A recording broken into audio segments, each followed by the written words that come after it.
To be followed by the Philippine National Anthem.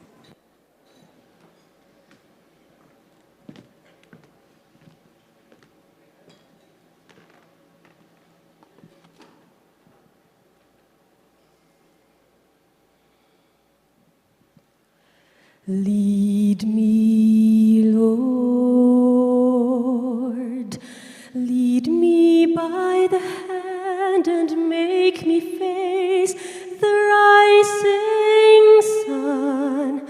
Comfort me through all the pain that life may bring. There's no other hope that I can lean upon. Lead me, Lord, lead me all my life. Walk by me across the lonely road of every day. Take my arms and let your hand show me the way. Show the way to live inside your heart all my days, all my life.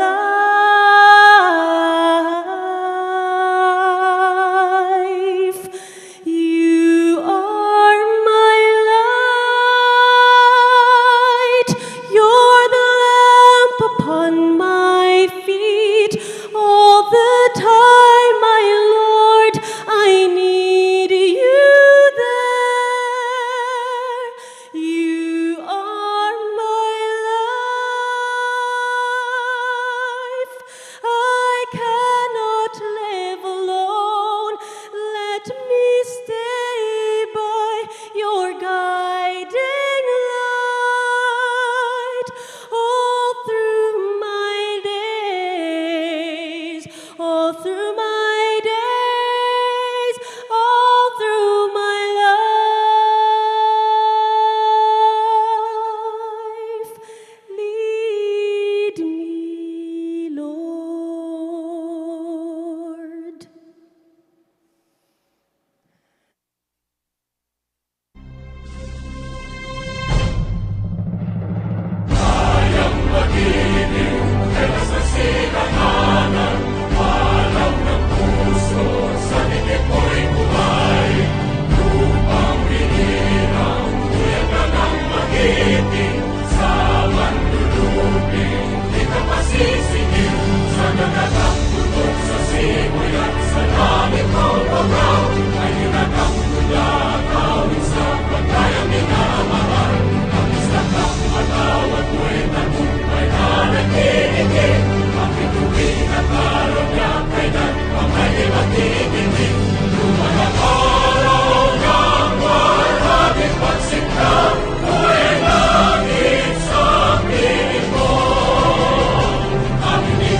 Thank you. Please be seated.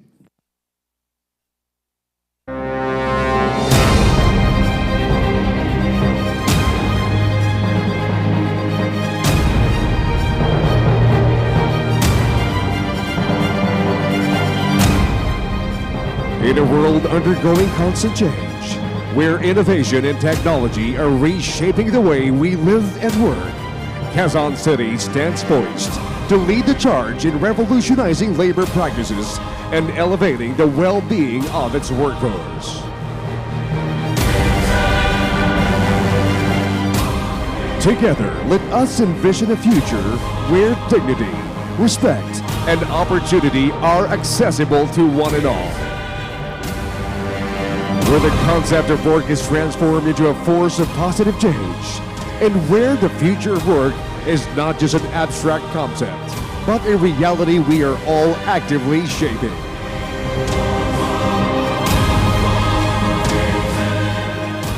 For the first time ever in the Philippines and the first ever in the world to be led by the local government, ladies and gentlemen, this is the Quezon City Future of Work Conference 2023. Innovate, adapt, thrive.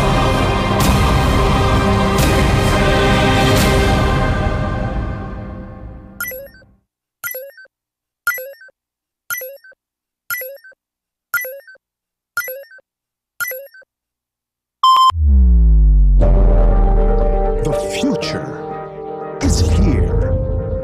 It is digital. It is progressive. It is evolving. The future is Quezon City. From digitalization and automation, we now ride the wave of transformation and pave the way for the future of our workplace. We further strengthen our business infrastructure and integrate our workforce with a forward-thinking mindset, inspired by best practices across the globe that promote and encourage cultural change in our organizations. We introduce businesses to a new headspace of business growth that empowers them to innovate, adapt, and thrive. The future of work holds a better and brighter workplace for both employers and employees, where everyone benefits from a workplace culture that is safe, inclusive, resilient,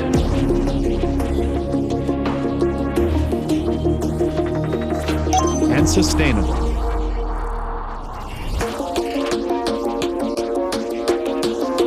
Join us as we venture into the future, where the workplace is now more than just a place for work.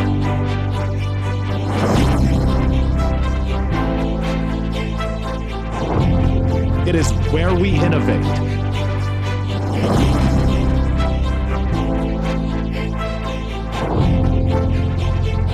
adapt,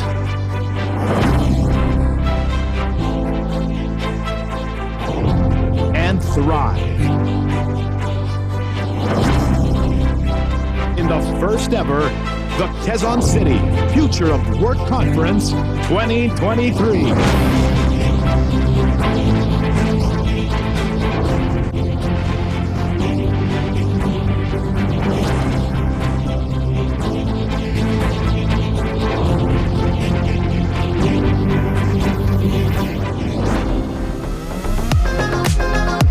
Ladies and gentlemen, with us today to help make our conference more productive, please welcome our official conference host, the one and only Jelly Victor.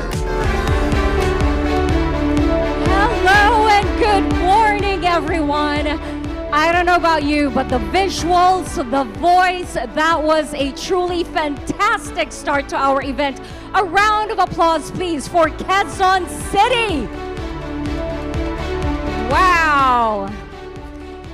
And I don't know about you, but I think it is the best way to start an entire week. We are all rejuvenated from the weekend, and we are off to a great start with this event. Hello and good morning, ladies and gentlemen. An absolute pleasure and honor being with all of you. I will be your host for today's exciting event. You know what? It is truly a privilege to guide you all through this exciting two-day event. I hope everyone is ready for what is in store for all of you for the next 2 days. But before I move on, I would like to say hello and good morning to all of our honored guests, our foreign dignitaries. Good morning to all of you. Our business leaders, guests from the national government. Thank you for shining the light on everyone so I get to see who it is I'm actually addressing this morning. Good morning as well, and a round of applause for DICT Secretary Ivan John Oy.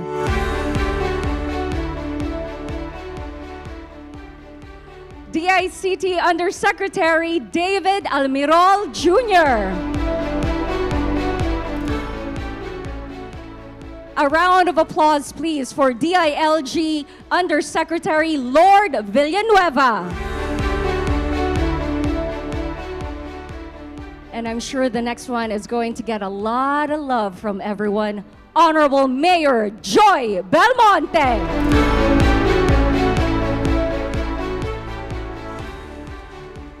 And please, a round of applause for Honorable Vice Mayor Giancarlo Soto.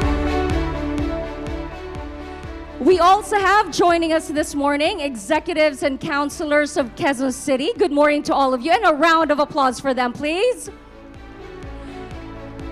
We have our subject matter experts, panelists, friends from the media, our esteemed guests, and to everyone present here today, welcome to the Quezon City Future of Work Conference 2023.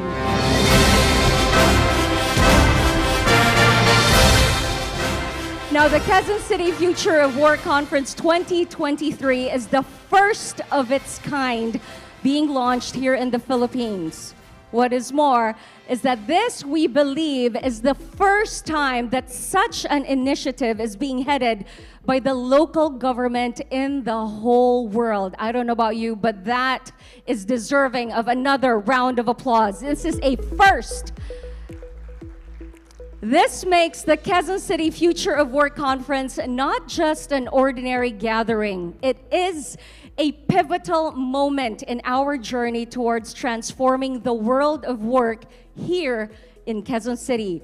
Our proponents, the Quezon City Business Permits and Licensing Department, the Quezon City Disaster Risk Reduction and Management Office, the Climate Change and Environmental Sustainability Department, and of course, our City Mayor, Joy Belmonte, have curated a program designed to spark inspiration, foster collaboration, and impart valuable knowledge that will resonate with each and every one of you.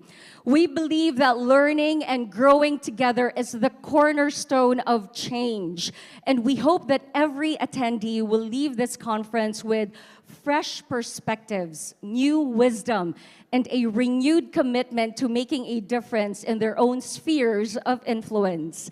This conference is an opportunity to engage with visionaries, to embrace the power of innovative technologies, and to take part in the ongoing conversation about the future of work.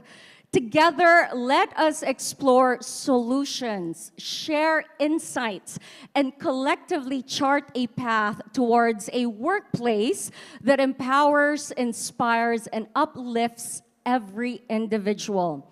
What is going to take place right here today, the next 2 days, is going to impact and benefit every single one of us. And everyone else will take inspiration from what is happening at the workplace right here in Quezon City. Now, for the next 2 days, we invite you all to immerse yourselves fully, to connect, to network, and to take full advantage of the wealth of knowledge and experiences that will be shared. Our aim is not just to inform, but to inspire. Not just to discuss, but to drive action.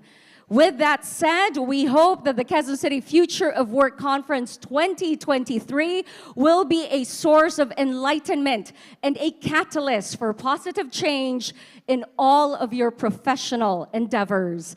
Thank you once again for joining us, and let's make the most of this remarkable opportunity to shape the future of work in Quezon City.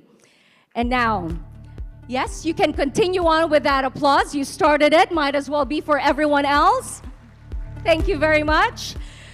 Now, I am in no position to welcome all of you to our gathering. So to officially open our program and officially mark the beginning of our historic conference, let us welcome our first speaker of the day for the opening remarks. A visionary leader who stands at the forefront of initiatives in providing businesses an ideal climate where they can flourish and provide employment and livelihood opportunities to Q citizens. She is a true champion of sustainability, disaster resiliency, and environmental stewardship, whose unwavering commitment has set an inspiring example for leaders not only in our city, but around the country.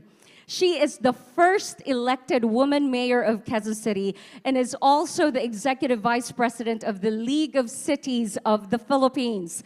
She was awarded as one of the top 10 outstanding mayors of the Philippines by the Gawad Filipino Awards. Prior to this, she served as the vice mayor and presiding officer of the Quezon City Council from 2010 to 2019, where she was also awarded as most outstanding vice mayor by the Gawad Sulo ng Bayan and two-time most outstanding city council in the Philippines. I have more. Under her leadership, Quezon City was awarded as the National Gawad Kalasag Award for Most Outstanding Disaster Risk Reduction Management Council, Highly Urbanized City category from the National DRRM Council, Most Business-Friendly LGU in NCR, among others. Ladies and gentlemen, the United Nations Environment Program Champion of the Earth, the Honorable Maria Josefina G. Belmonte.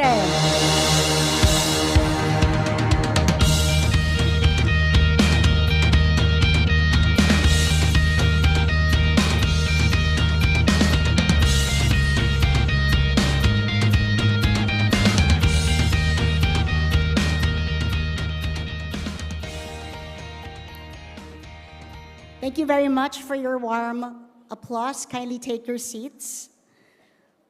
To a good friend of the city government, the Ambassador of Israel to the Philippines, Ambassador Ilan Flus, thank you so much for joining us today. To our guest of honor and keynote speaker, DICT Secretary Ivan John Uy, thank you so for coming. To Mr. Chihiro Kano, First Secretary of the Embassy of Japan. To a dear colleague, Undersecretary Lord Villanueva of the DILG. To Engineer Bien Mateo from the SM Group of companies. To Vice Mayor Gian Soto of the city government, of course, my partner in all good things. To the members of the City Council, to the members of the executive family of the Quezon City government, to business leaders, to our friends and delegates. Good morning to all of you. Good morning. I wish to start my short message this morning with a quote, and I quote, "As we stand on the crossroads of technological innovation and human potential, the future of work beckons us to forge a path where collaboration, adaptability, and purpose intertwine, shaping a landscape where every challenge is an opportunity and every individual is empowered to contribute to a brighter tomorrow," end of quote. I wish I could attribute this quote to a noteworthy CEO, but truth be told, it was generated by ChatGPT. Yes, with all honesty, there's something wrong with the teleprompters. I'm going to read my speech. With all honesty, it basically sums up the context as to why this conference was conceived as well as its objective. Indeed, whether we should be excited or deeply concerned about generative AI is just one of the many topics to be covered in the next 2 days. And now I am honored and privileged to welcome you as we take stock of some of the challenges and opportunities that confront our workplaces in a VUCA world. VUCA meaning volatile, uncertain, complex, and ambiguous. On one hand, we need adaptable and agile approaches in the way we do things in order to simply survive. On the other hand, survival is not enough. We need to position ourselves to thrive in an environment where change and unpredictability are the only constants. This conference brings together experts from various industries to discuss trends that are currently shaping the future of work. In the sessions today and tomorrow, I invite you to craft a vision with us, your city leaders, So together we can embrace a future where innovation knows no bounds, resilience becomes our strength, responsibility and accountability are fundamental, inclusivity is sacred, and collective action carves our path towards success. 1 year ago, ChatGPT was launched, and many iterations and AI tools for the workplace have since been developed.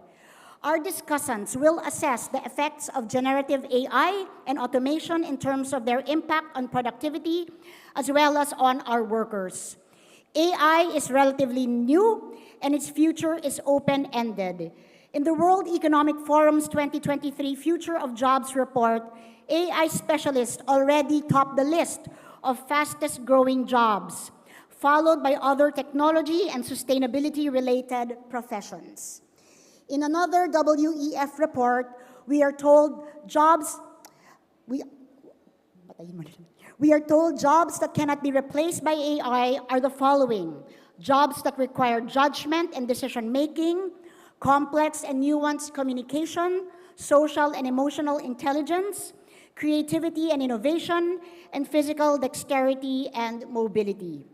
This is as of the present. However, given the rapid pace at which technology evolves, what used to be in the realm of science fiction can be tomorrow's reality. In connection with automation, we will also be educated on cybersecurity, risks, and solutions. A related challenge for all of us, stakeholders, is empowering our workers to adapt to the fourth industrial revolution. We will learn how to maximize our workforce through investments in education, as well as retooling and upskilling, and to support them better, both mentally and physically, as they navigate through unfamiliar territory in order to adjust to changing times. Hybrid, flexible, and remote work arrangements are now par for the course, and we will discuss issues like redesigning office spaces, reviewing traditional work schedules, retaining talented employees in the face of multiple work options, and how to achieve effective collaboration and teamwork given this revolution in our working lives. Associated with this is a discussion of appropriate and acceptable communication modalities and tools. Do we email? Do we leave voicemail? Do we use WhatsApp, Viber, text, or all of the above, just to make sure our messages are transmitted and received by our staff and employees?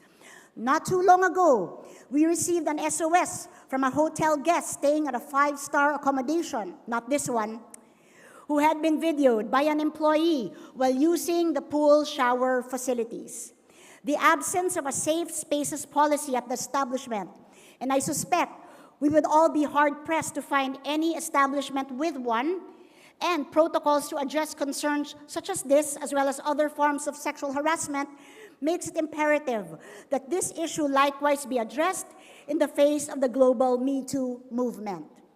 A news article published by the Philippine Star in January 2023, for example, states that a fifth of Filipino employees, 1/5, experience violence and harassment at work, 22% women and 18% men. The majority of these incidents went unreported due to fear of repercussions or worse, hopelessness. Moreover, studies show that very few, if any, Filipino-owned companies have an inclusivity policy that protects persons of diverse genders, persons living with HIV, and persons with disabilities, among others.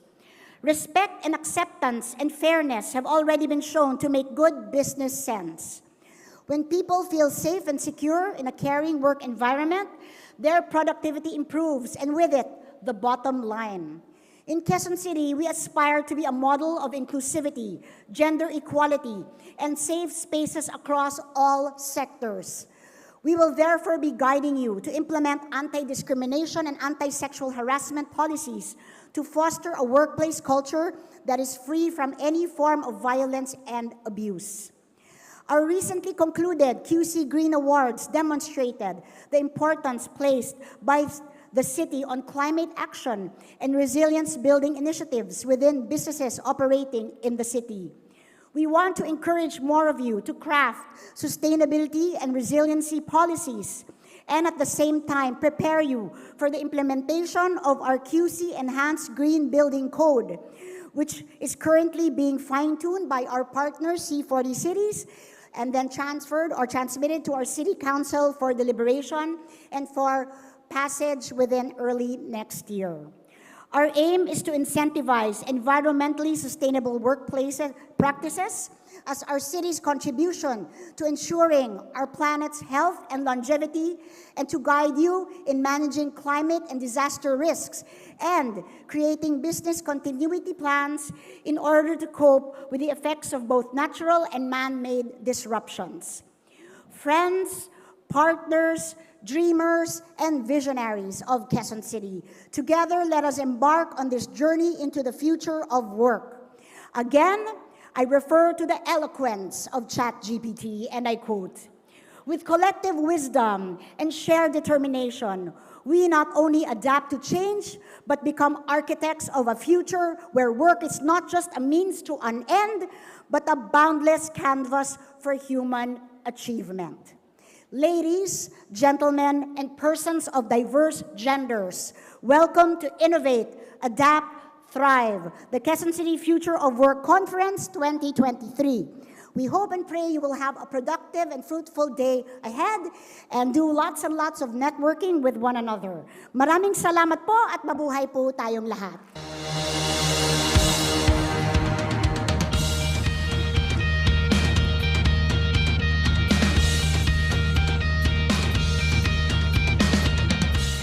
Everyone, another round of applause, please, for Honorable Mayor Joy Belmonte.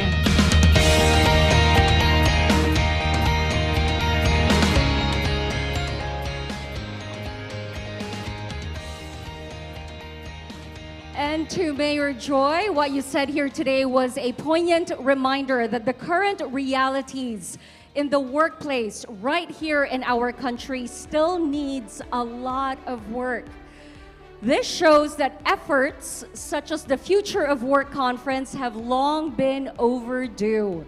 The time to have this conversation is now. As long as more relevant conversations like these are put on the table, there is no doubt that the future of work in this city will be marked by progress, inclusivity, and prosperity. Once again, maraming salamat, and we can't wait to see what else it is that Quezon City can achieve. Now, everyone, it is my distinct honor and privilege to introduce a leader that is at the forefront of digital transformation, information, and communication. As chairman of the Commission on Information and Communications Technology for the Philippine government, Secretary Uy oversaw the formulation of the Philippine Digital Strategy from 2011 to 2016. The Commission covered national concerns on telecommunications, broadcasting, human resource development, e-governance, postal reform, cybersecurity, data privacy, cyber services, business development, business process outsourcing, and telemedicine, among others. During his incumbency, the Philippines overtook India as the leading call center destination of the world. As Chief Information Technology Officer of the Judicial Branch, he developed and managed all computerization projects of the entire judiciary. He was the key person for ICT-enabled processes on the judicial reform, where he introduced and implemented ICT-enabled platforms to significantly reduce corruption and inefficiency in the entire judiciary. Appointed Secretary to the Department of Information and Communications Technology in June 2022, he has since been working towards improving Philippine e-governance, strengthening the nation's cybersecurity initiatives to protect our citizens from cyber threats, and continuing the previous administration's digital infrastructure buildup to provide widespread connectivity across the country. Please welcome our keynote speaker, Secretary of Information and Communications Technology, Secretary Ivan John Uy.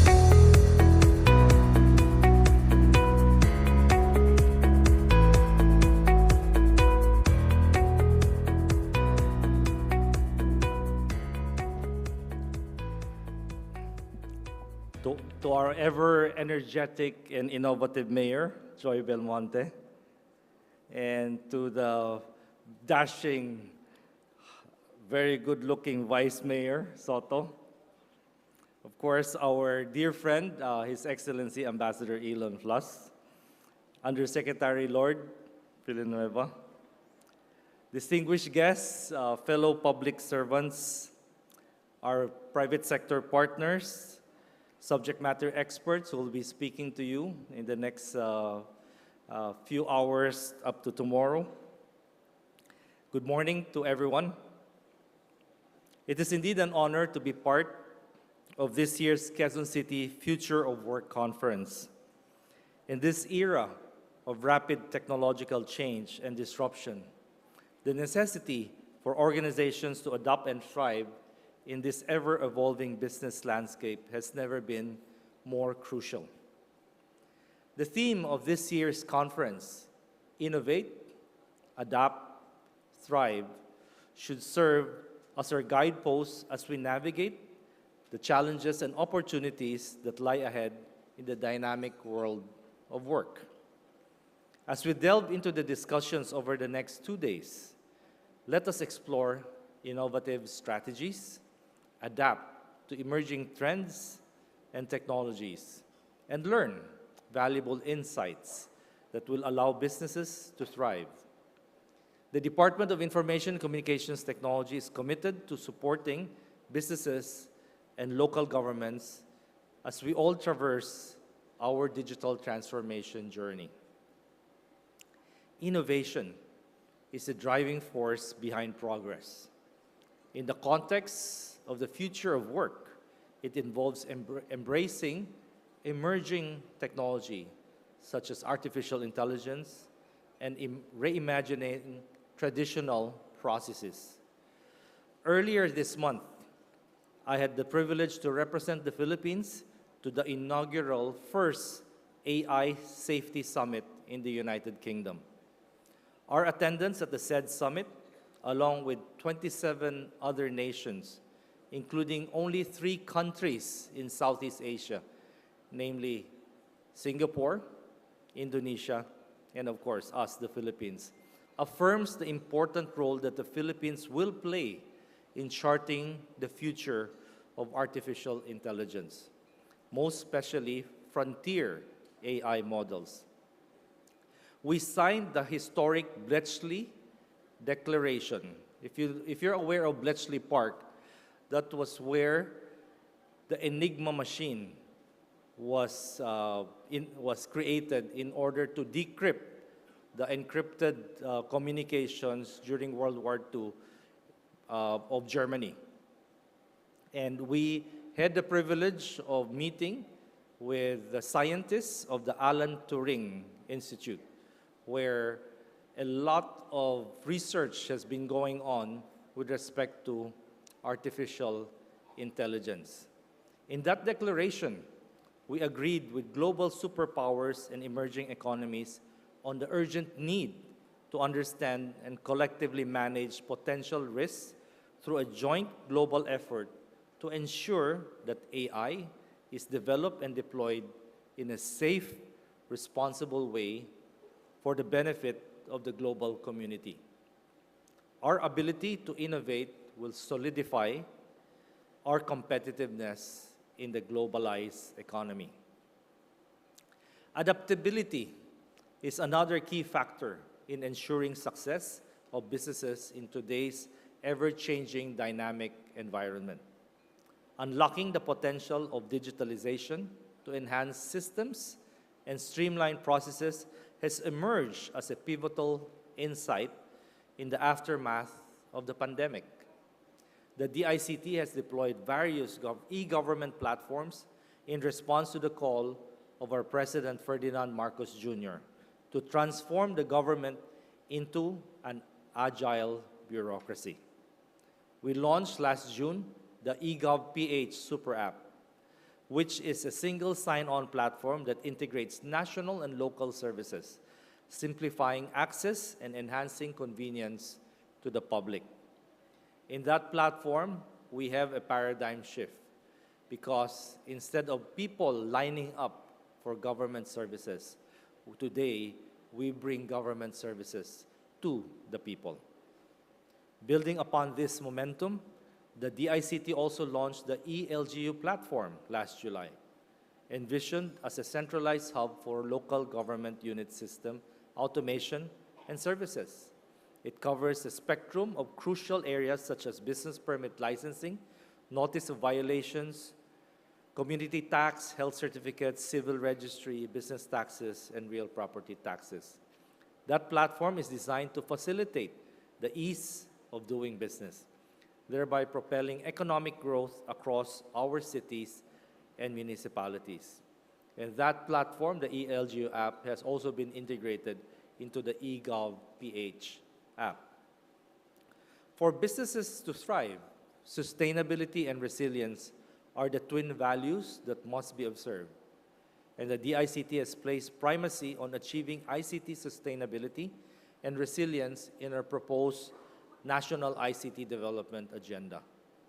Under the said agenda, we have committed to updating existing plans, policies, and the regulatory framework related to digital connectivity, industry development, upskilling, cybersecurity, e-governance, and emergency response in utilizing modern ICT infrastructure to mitigate the risk and negative impacts of electronic waste as well as climate change. Throughout the sessions, we will hear from industry experts, thought leaders, and practitioners who have successfully navigated the challenges of the evolving work landscape. Further, as we engage in discussions and listen to their ideas, let us also recognize the role of partnerships in shaping the future of work.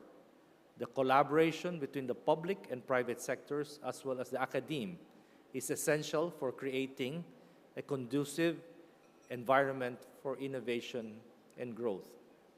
You know, Quezon City is one of the foremost cities in the country that has pushed innovation and technology at the forefront in its effort to develop a progressive society. And we all know that Quezon City is the center for the automotive maintenance in the Banawe Street area.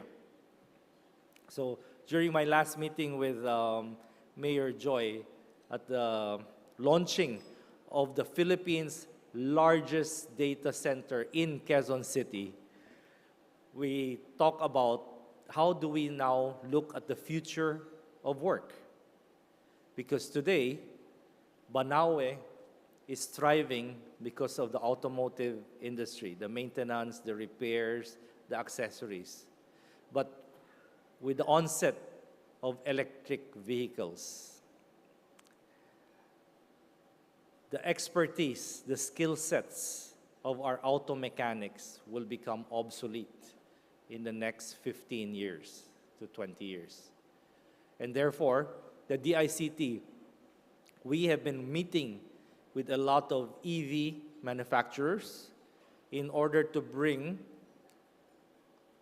training modules and upskilling programs in order to reskill and retool auto mechanics into EV mechanics, because that will definitely be the future.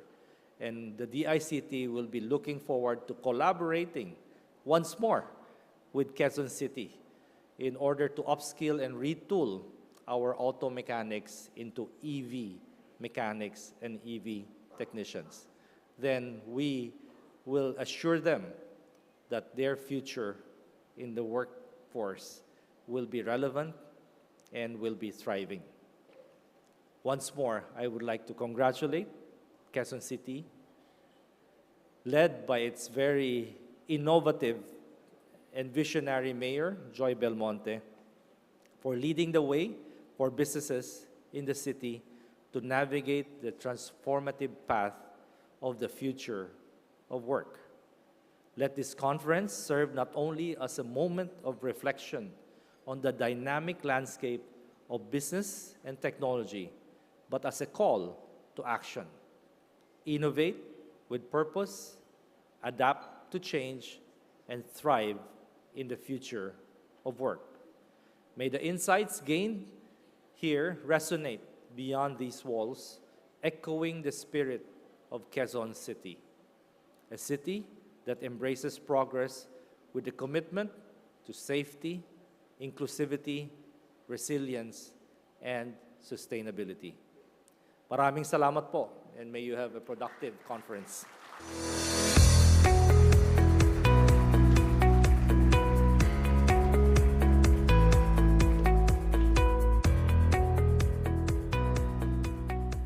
Thank you very much to Secretary Oy. Oh wow, we've had a fantastic start to our event so far with the two marvelous speeches from Mayor Joy Belmonte and Secretary Uy. That was definitely an eye-opening message right there. Your words are an inspiration, and we eagerly anticipate the journey ahead as we stand united to better our beloved city, especially in the field of digital transformation, information, and communication. Now, we are committed to work and stand with you, all of you, to embrace the challenges and opportunities that lie ahead and to tirelessly strive for a Quezon City that is a beacon of progress, inclusivity, and prosperity. Once again, thank you. Thank you, Secretary Oy. Now, we've already immersed ourselves into two inspiring messages from two great leaders. I think we all deserve a bit of creative interlude at this part of the program. We're going to take a little bit of a break from the speeches, and we are going to be entertained. Everyone, join me in welcoming our talented performers as they grace the stage and ignite our senses with their remarkable artistry. Please give a warm round of applause for the Whiplash Dance Company.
great number from the Whiplash Dance Company.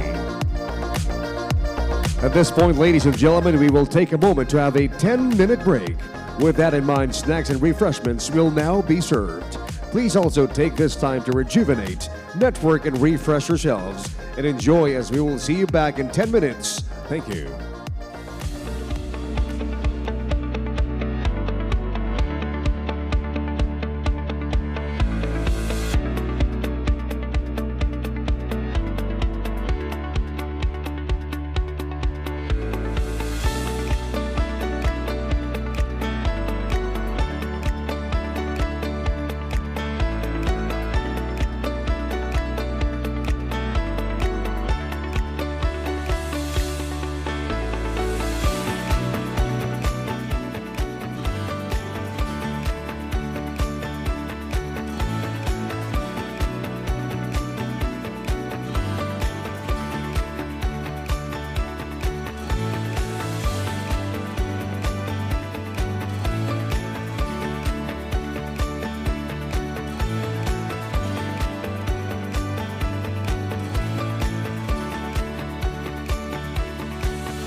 here.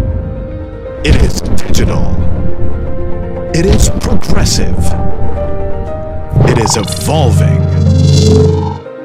The future is Quezon City. From digitalization and automation, we now ride the wave of transformation and pave the way for the future of our workplace. We further strengthen our business infrastructure and integrate our workforce with a forward-thinking mindset, inspired by best practices across the globe that promote and encourage cultural change in our organizations.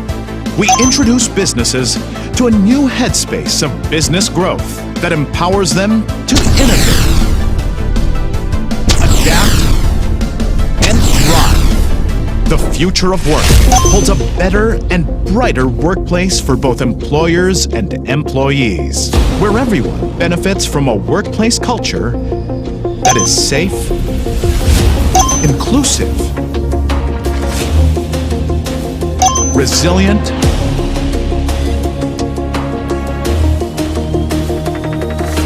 and sustainable.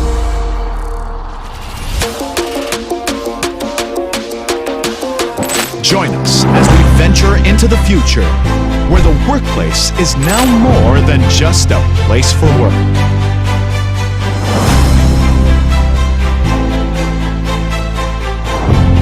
It is where we innovate,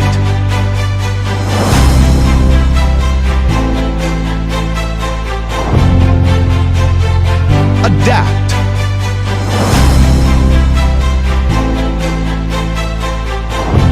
and thrive. In the first ever, the Quezon City Future of Work Conference 2023.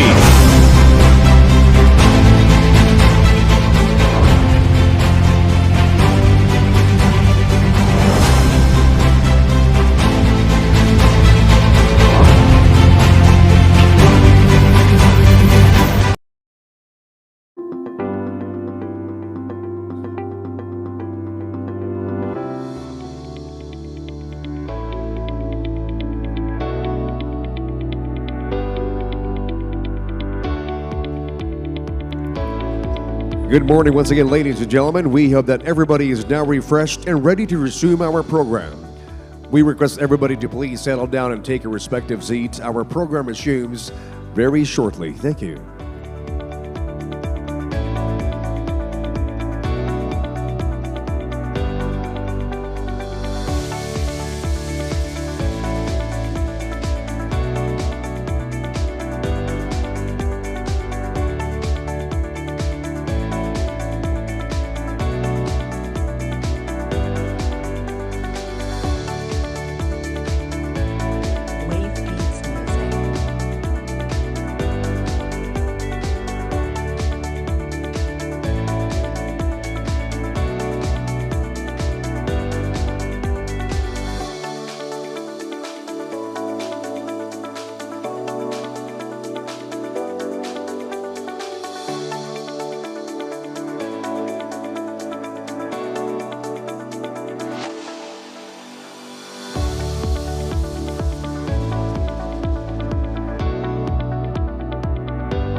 Once again, we request everybody to please settle down and take a respective seat as our program is about to resume. And once more, please welcome back our host, Jelly Victor.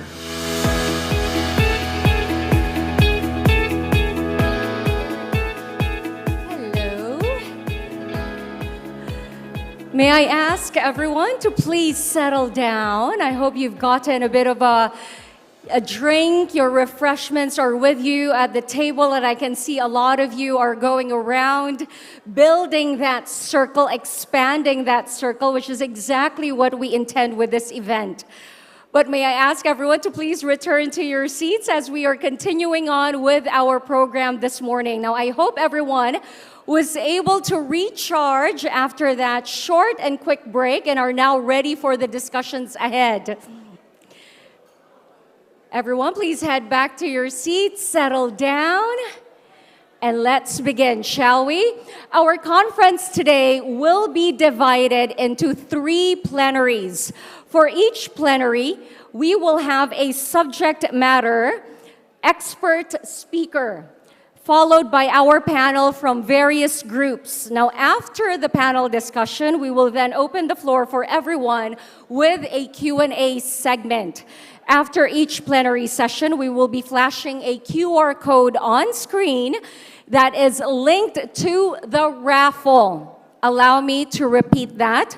We are going to flash a QR code on screen that is linked to the raffle and your e-certificates that you will be receiving after the 2-day conference. But the one that you need to take note of for today, it is for the raffle. So every time you see the QR code, you're just going to have to scan and fill it up. Now, let's move on to the first plenary, shall we? Our first topic is doing well by doing good. Best of the best business practices. Now, the concept of doing well by doing good has become a beacon guiding businesses towards a more enlightened path. It is a profound shift in mindset, urging organizations to prioritize social responsibility, environmental sustainability, and community engagement as fundamental principles of their operations.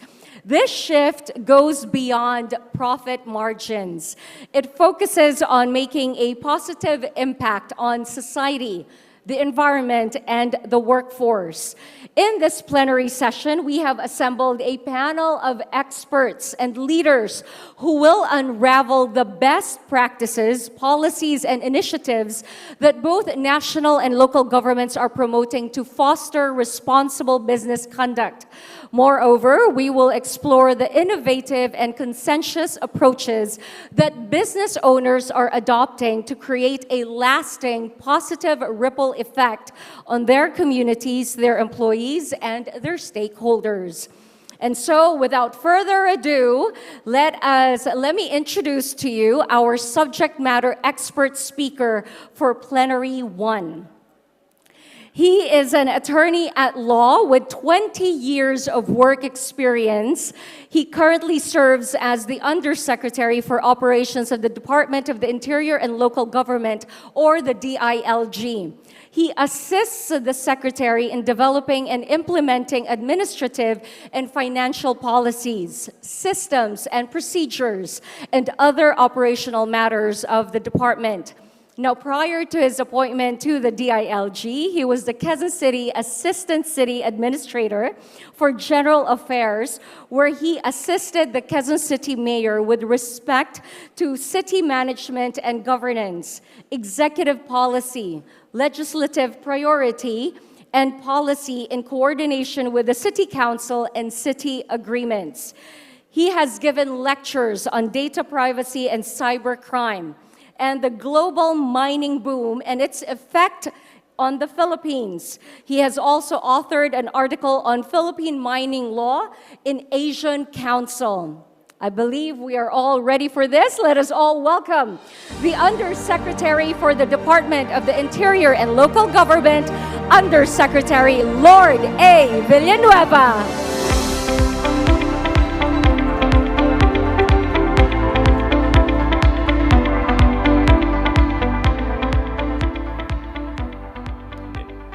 pleasant good morning to everyone. I thank the Quezon City government under the leadership of Mayor Joy Belmonte for inviting me to this conference. And of course, I greet the Vice Mayor and the Ambassador, Ilan Flus, and all other dignitaries present today. The theme of this speech is doing well by doing good. And it's a concept that's become quite popular in recent years, and I'd like to unpack a little bit of what that means.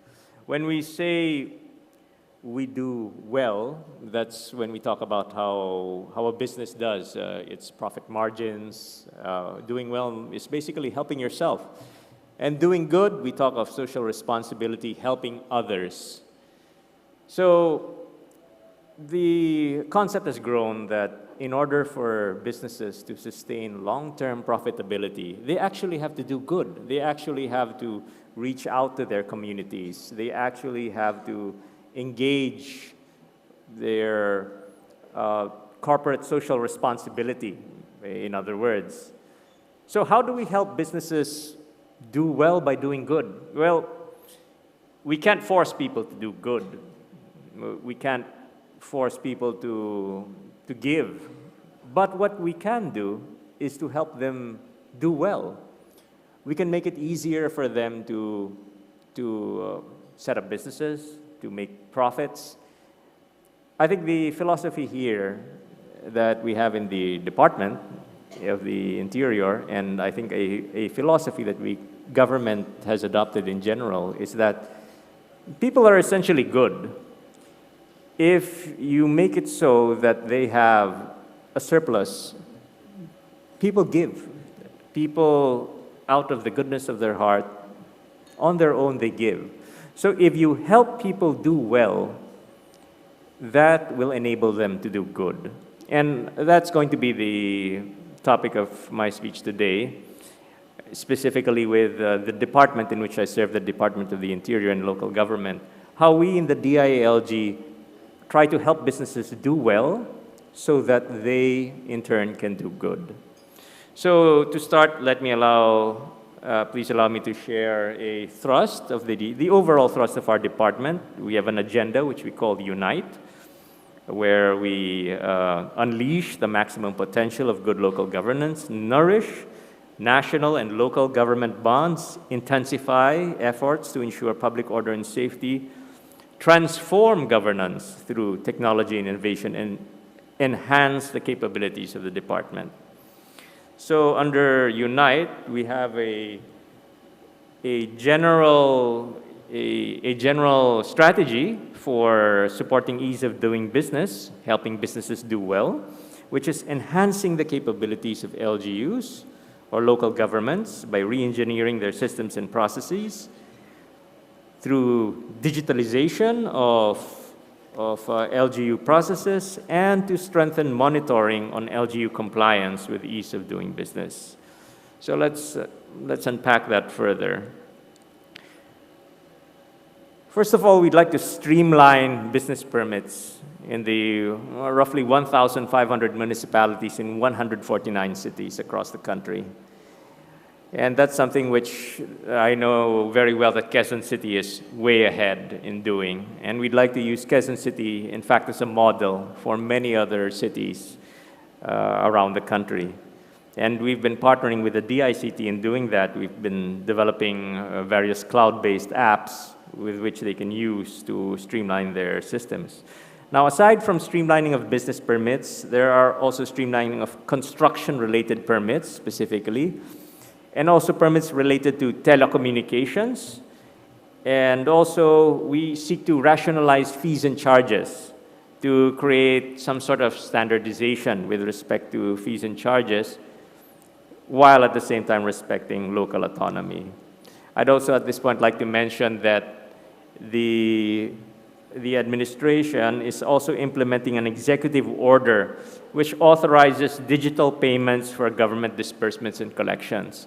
Now, what's significant about this executive order is that it authorizes the use of accounts for citizens such as PayMaya, GCash and so on, without necessity for a special agreement with these particular payment solutions. So it basically tells government that you can go ahead and deposit directly into these citizens' accounts. So it's a long overdue recognition of the ubiquity of payment solutions. Well, that brings us to, I think, something that we're trying in the administration to bring about with this digital transformation. Our president has said that as the world moves into rapid digitalization, the digital divide will become more pronounced. So the worry that we see with respect to rapid pace of technology growth is digital inequity. And the solution for that is universal connectivity. We are trying to create an egalitarian, not just an egalitarian society in the physical realm, but also in the digital realm. And there are various means that we take to achieve this vision: digitalization of registries and databases, paperless access to LGU services, streamlining and automation of LGU systems, adoption of payment platforms, and so on. So all these digitalization efforts are towards the goal of achieving automation in all cities across the nation. Now, encouragingly, we have about our data shows that about 60% of cities have already adopted online processes. But unfortunately, it seems that only about 15% have adopted online payments as a portal for settling transactions. So that's something that Quezon City has already done, and we're hoping that other cities and municipalities can follow the lead of Quezon City in this regard. So we've even challenged businesses to use these processes to streamline the system such that they can issue their permits within 10 minutes. So that's a challenge we're working on with DICT and ARTA in order to further encourage the fast processing of permits. So I already mentioned the EO on allowing e-payments, but now I'll just jump forward to an actual example where we've tried to bring down this digital transformation to the grassroots, and that's with their Paleng QR PH program, where we're trying to promote cashless transactions in public markets, community shops, and local transportation. So we're trying to create a digital business growth just at the micro-entrepreneur level, at the grassroots level.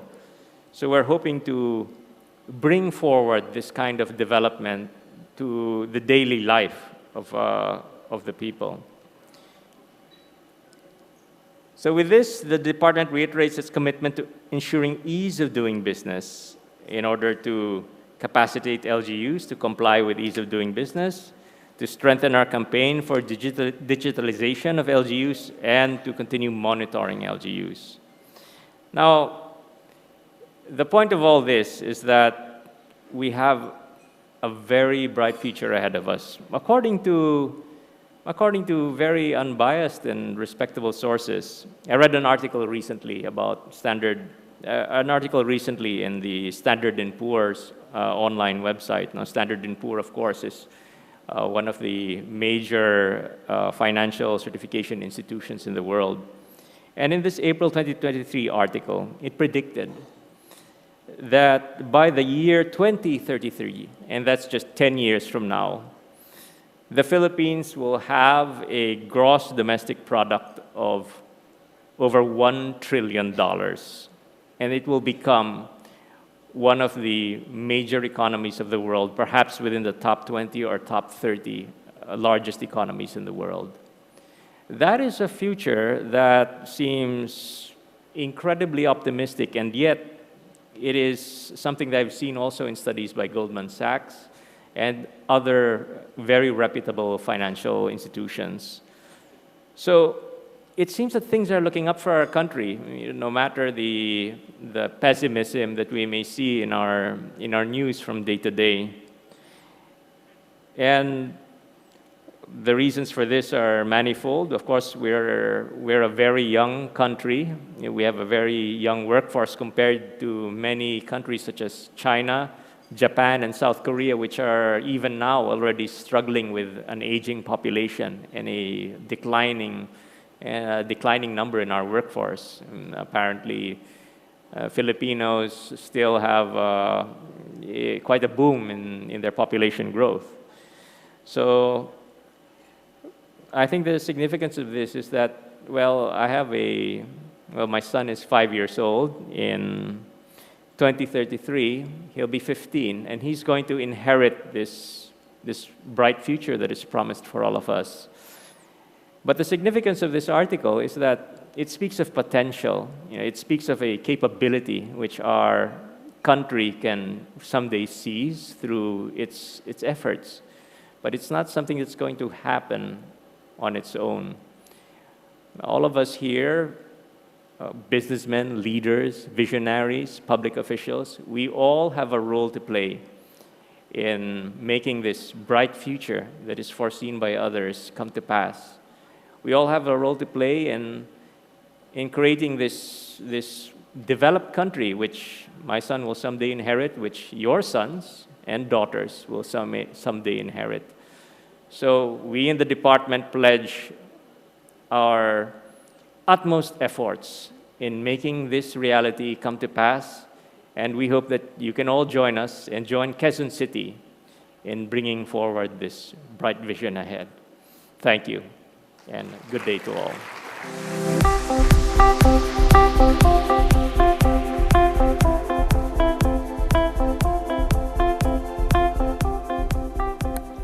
Thank you very much, Undersecretary Villanueva.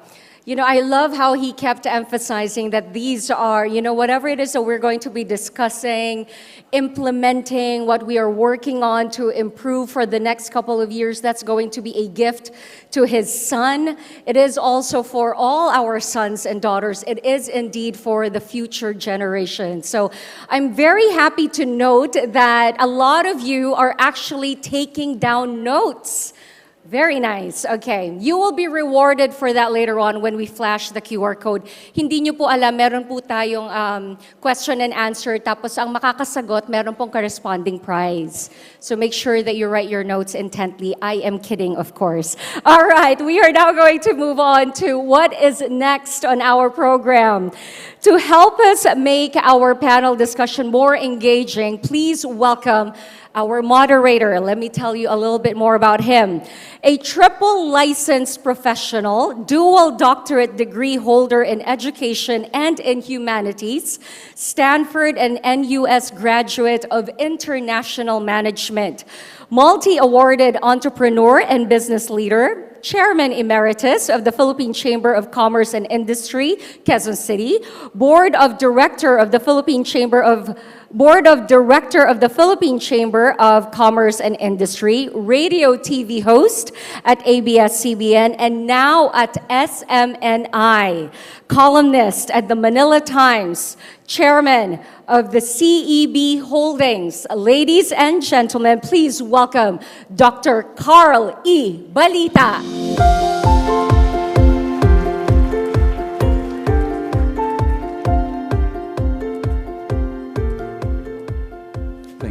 Thank you so much.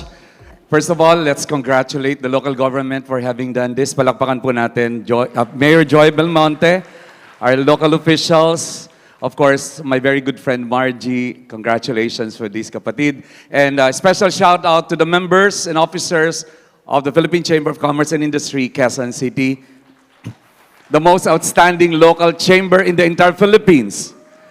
And that's fitted to the most business-friendly local government unit in the Republic of the Philippines, and that's Quezon City. Nasaan? Mahina yung palakpakan nyo. Come on. Huwag tayong magpaka-formal, okay? Ulitin ko po yung sinabi ko. Nung nakaraang 2 linggo po, pinarangalan ang Quezon City bilang most business-friendly local government unit in the entire Philippines. At kasabay pinalangalan din ang PCCI Quezon City bilang most outstanding chamber of the Republic of the Philippines. Palakpakan po natin yan. 3 big words. Innovate, adopt, thrive. As a matter of fact, I'd like to say that there's a big word, there's a quotation that says, innovate or die. But for us to be able to really adopt and thrive, we have to innovate. And you know, as business people, we think out of the box and we operate as if there is no box. But what if the regulatory processes of the government are the ones creating those boxes? Think about it. How can then innovation take place in a highly regulated environment? Especially that if regulations are limited to what's present and when innovation is going to what's in the future. Today, our conversation on doing good by doing well is actually trying to balance compliance with innovation. And that's going to happen as you listen to our conversation. And the second part, of course, will bring us to the core of our organization because the second part will be driving success through CSR, where we will be talking about corporate citizenship. Everybody please say the words corporate citizenship. Everybody say that. Very good. Being good neighbor to our host environment or our host community. Doing good by doing well.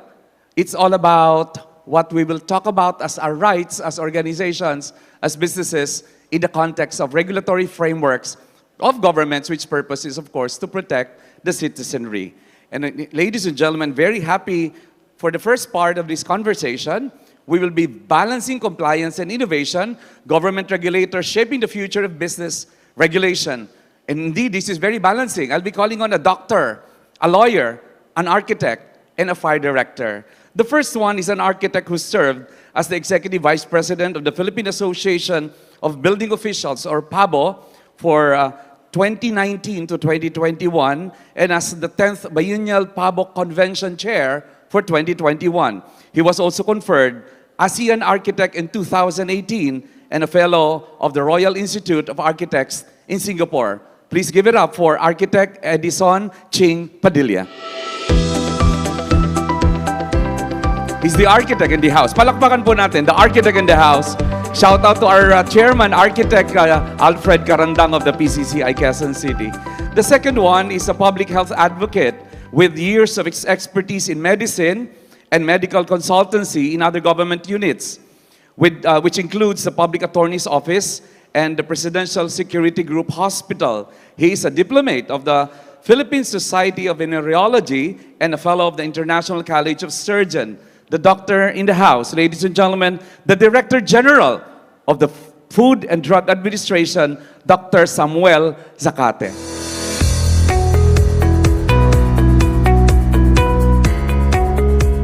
And the next one served as Chief Directorial Staff and as Regional Director of Fire for Region 5 and Region 12. He is currently undertaking the task of BFP's modernization program, which entails acquisition of state-of-the-art firefighting equipment, is public transaction on fire safety requirements, you want to hear that, and the recruitment of sufficient manpower, among others. Please welcome the Fire Director, Louis Pucaran.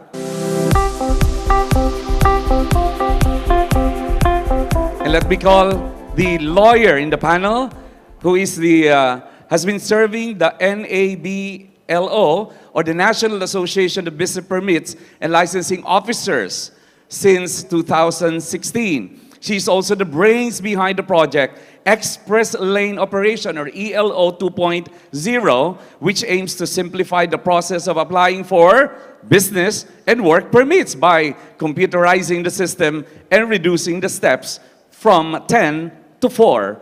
Marge, 10 to 4. Maybe you can beat that. Please welcome Attorney Melanie S. Malaya, the National President of the National Association of Business Permits and Licensing Officers. Thank you so much. So ladies and gentlemen, I started the conversation. I started this by all of you realizing and agreeing that to innovate is to see the future and to be ahead of it. But our regulatory frameworks are those that are created for the present, for which we exist, and for which we are measured. And our panelists today will try to blend it how can the ease and the costs of doing business be mitigated by the regulatory powers of what they represent? Thank you very much po. Palakpakan po natin our panelists. And let's begin. And by the way, the process shall be, they'll be given 5 minutes to just make statements related to what they came here for. And then we will open the forum. We will be having some microphones in the audience. We'll be able to accommodate 2 sensible questions. I'm a professor, so I judge you by the questions you ask. So I would like to make sure that your questions will be relevant.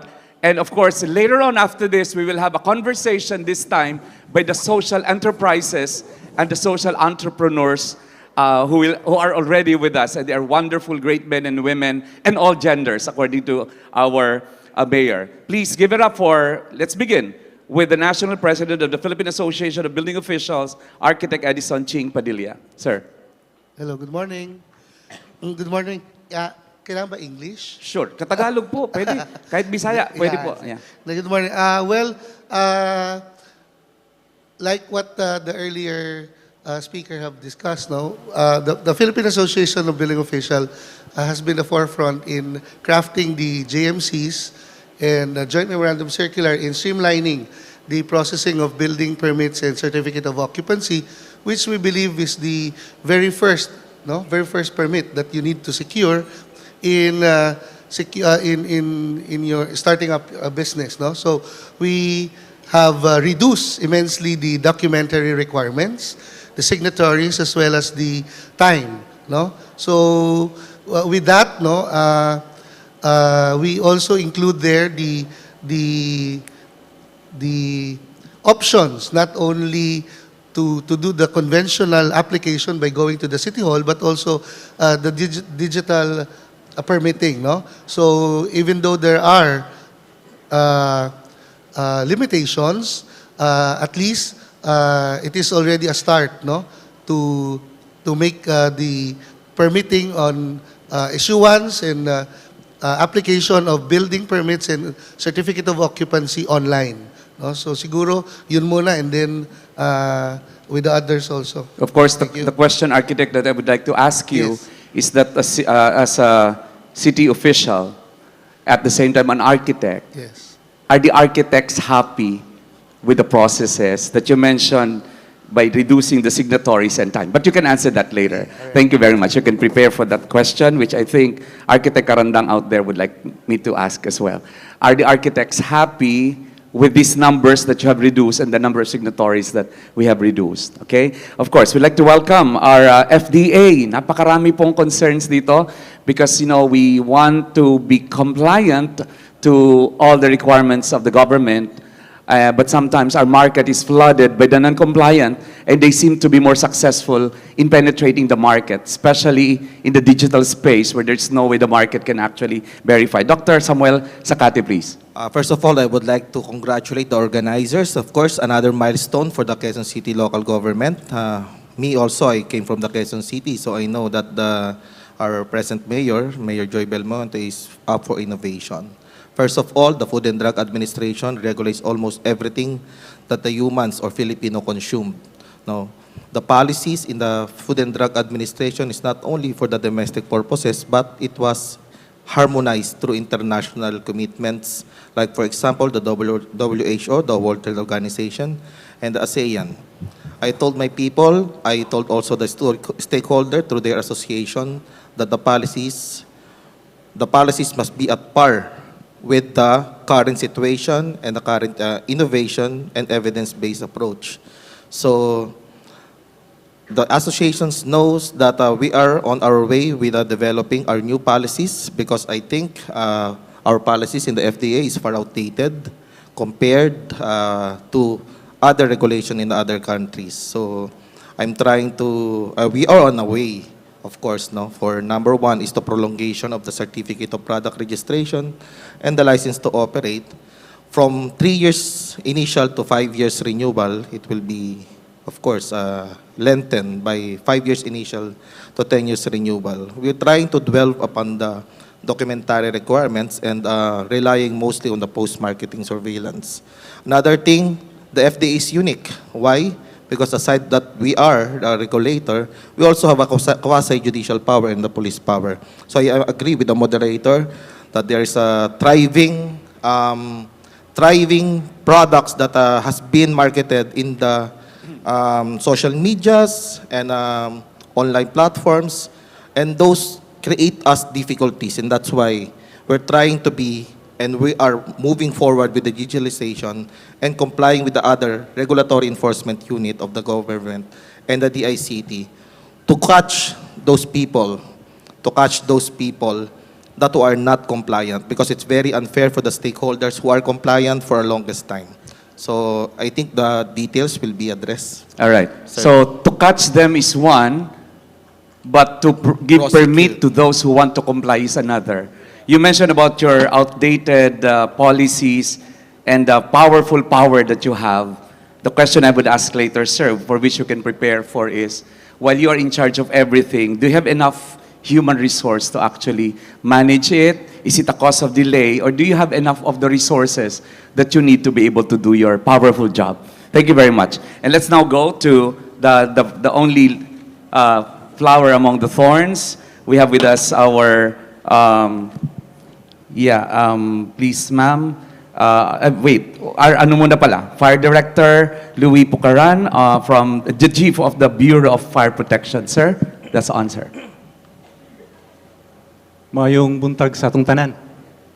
I say it in Bisaya because I'm from Davao and I'm Bisaya. For just a background of the Bureau of Fire Protection, the Bureau of Fire Protection is composed of 35,000 men and women. And those personnel are divided into three. The first group belongs to the fire suppression team. The second group is for the disaster response team. And another team we allocate is for the fire safety inspections. The country has around BPLO listed of more than 2 million establishments, and we have only around 7,000 to 8,000 fire safety inspectors. And that's why we have a shortage. I know that there were some complaints about fire safety inspections conducted by the personnel of the Bureau of Fire Protection. And with those shortage of personnel, we try to innovate. In compliance with the ease of doing business, that's 3 days, 7 days, and 20 days. We are proud to say that we had cut the time processing of your permits. While it takes 3 days minimum, the maximum limit of 3 days for the simple transactions, there are cities, especially big cities, that you can have your permits in a day or even less than 5 hours, or less than 4 hours, half a day. And would like to inform also that there's a provision in the ease of doing business, particularly on the no-contact policy. And in issues regarding complex transactions, which allows us the maximum of 20 days, there are some instances really, because of this provision in the law of the contact policy, it's better. Actually, what we try to do is, upon submission of the requirements, we inform the customer, the clients, to please contact us, not us contacting them. That's the innovation we made. Then another innovation we made is we are now shifting towards online payments, and hopefully within a year, we can fully implement the online payment system.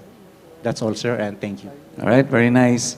You know, whenever people talk about ease of doing business, I can't help but insert a word, ease and cost of doing business, because it can be easy, but if it's gonna be expensive, that's also counterproductive for a businessman. And that's probably what I could ask you, sir. And congratulations for protecting us in spite of a very limited resources that you already admitted. Of course, the lady in the house, ladies and gentlemen, is the national president of the National Association of BPLOs. Yes, Attorney Malaya, please. Hello. Yes, good morning. Thank you very much first to our organizers, the city government, and to Mayor Joy Belmonte. And of course to my partner, yung counterpart ko po sa Quezon City, si Miss Marge, no? First and foremost, I'm the BPLO chief of Parañaque City and currently the national president of the BPLOs.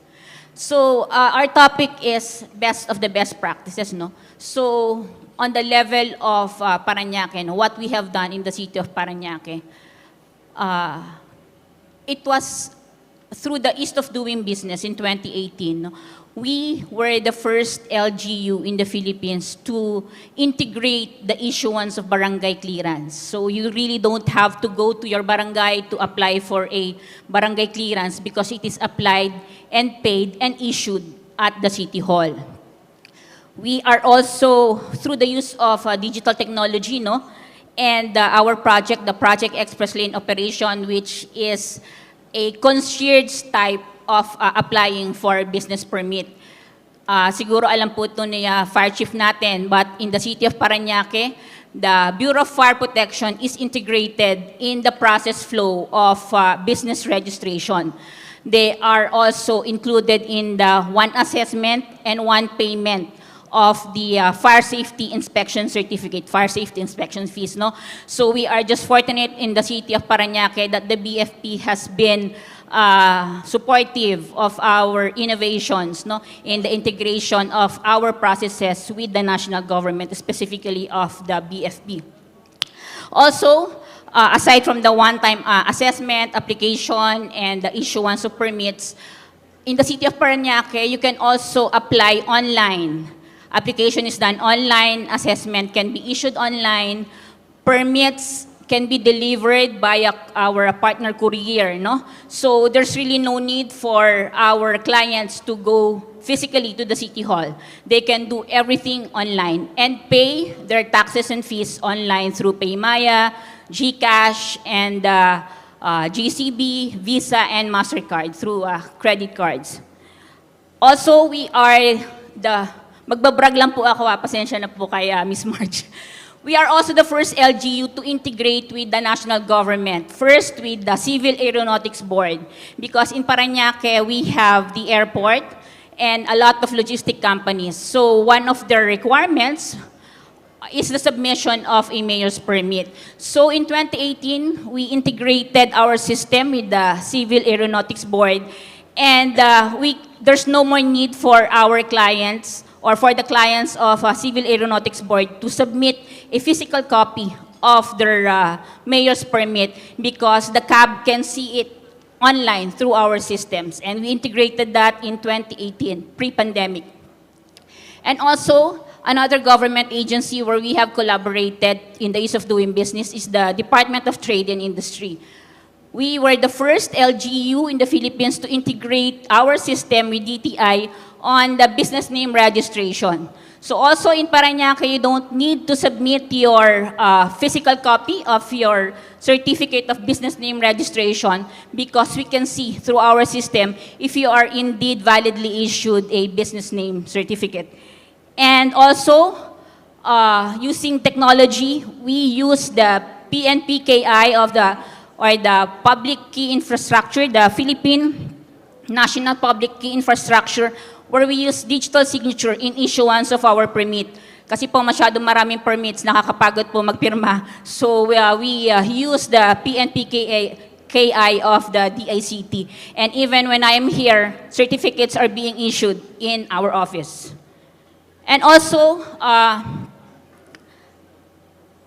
moving forward, we are on track in issuing the first ever electronic permit and electronic ER in the LGU. So works are on the way, and hopefully before the year ends and in January, we will be able to issue an electronic official receipt and electronic business permits in the city of Parañaque.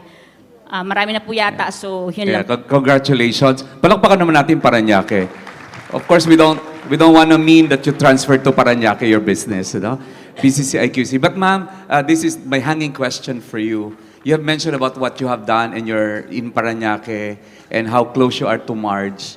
If you have one advice to Margie, to Ma'am Margie, to the Director or Chief Margie, what would that be? The something she has not done yet that you're doing in Parañaque, except, of course, to collaborate with the airport because we don't have airport in Quezon City. Okay, so ladies and gentlemen, seek first to understand, then we will be understood. I think that's my intention for actually stimulating the conversation towards what the businessmen and other sectors might want to talk about on stage. Because, you know, first we spoke about building permits, and the big one has always been part of the conversation, and I will not be surprised that our building permits will be very, very strict. As I await your questions, I probably could accommodate two, so please approach the microphone. But meantime, as I wait for you, architect, would you like to say that, to answer that?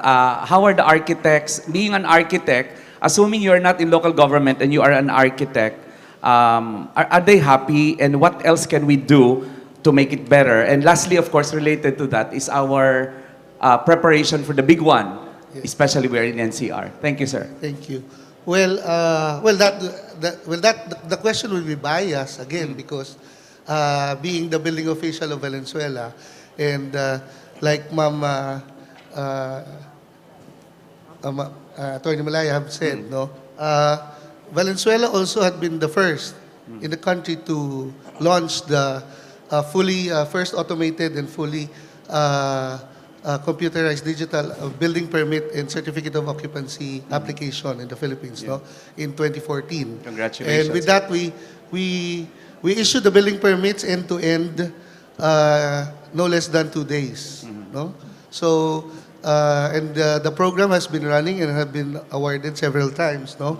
And I think in November 2019, we've launched the Valenzuela Pass permit, no. You get your business permit in less than 10 seconds. So, with that, we don't see naman any problem with the issuance, no, as long as proper legislation are in place and with the help of the stakeholders, no. Before we implement things, we seek the expertise and the comments of our local stakeholders, no. So, with that, what I can say is that, one, it increases our income. So payments have been efficiently collected. Numbers of people applying for permits have increased. Compliance have been increased. So with those numbers and results, then we can safely say that the stakeholders have been happy and wholeheartedly, complying and working with the City Hall in terms of their compliance in securing permits prior to the start of their business. Yeah, I think you can easily empathize because as an architect, Yes. you know better how processes are and how it should actually support them rather than just being, forced into compliance. Because, compliance is not our choice. It is our responsibility. And compliance seems to be a thing that we have to do whether we like it or not. And I'm glad you mentioned that compliance is higher, processes have been reduced. What about the cost? Because income generation is one of your statement well, earlier. the cost remains because, again, we are mandated by the Department of Finance, no, to maintain the cost, no, so as not to charge more than what is required or what is supposed to be equivalent to the services rendered. Beautiful. Of course, time is cost, Yes. as far as we're concerned. To our doctor, Doc, I understand there's so much responsibility on your shoulder, and I know, being friend to many doctors, the limitations. Give us some tips. A lot of here would have products from makeup to food to supplements and whatnot, even shampoo and all. They have to pass through FDA. Yeah. Give them some tips. Give us tips on how to make sure that it will not take us forever as we want to comply with your BFAD, the permits, FDA. By the way, I would like first to address the first question that you Yes. have given to me about the manpower. During the advent of pandemic, usually the regulation of the Food and Drug Administration shifted from the general going towards the medical devices and the medicine to address the pandemic. And those shift or focus of the FDA creates backlog. So when I was appointed, August 3, 2022, when we start the national recovery for economics, the public health emergency was declared to be lifted. It shifted also the people, the stakeholders, it shifted towards improving their business. They try to regulate far more products to improve their marketability. So with regards to the manpower aspect, I'm trying to, no, I'm not trying. I already have talks with the Secretary of the DBM. The problem with the regulation of the FDA, there are overlapping functions with the evaluators. So I'm trying to give them a special unit to address those safety, efficacy, and quality of the products.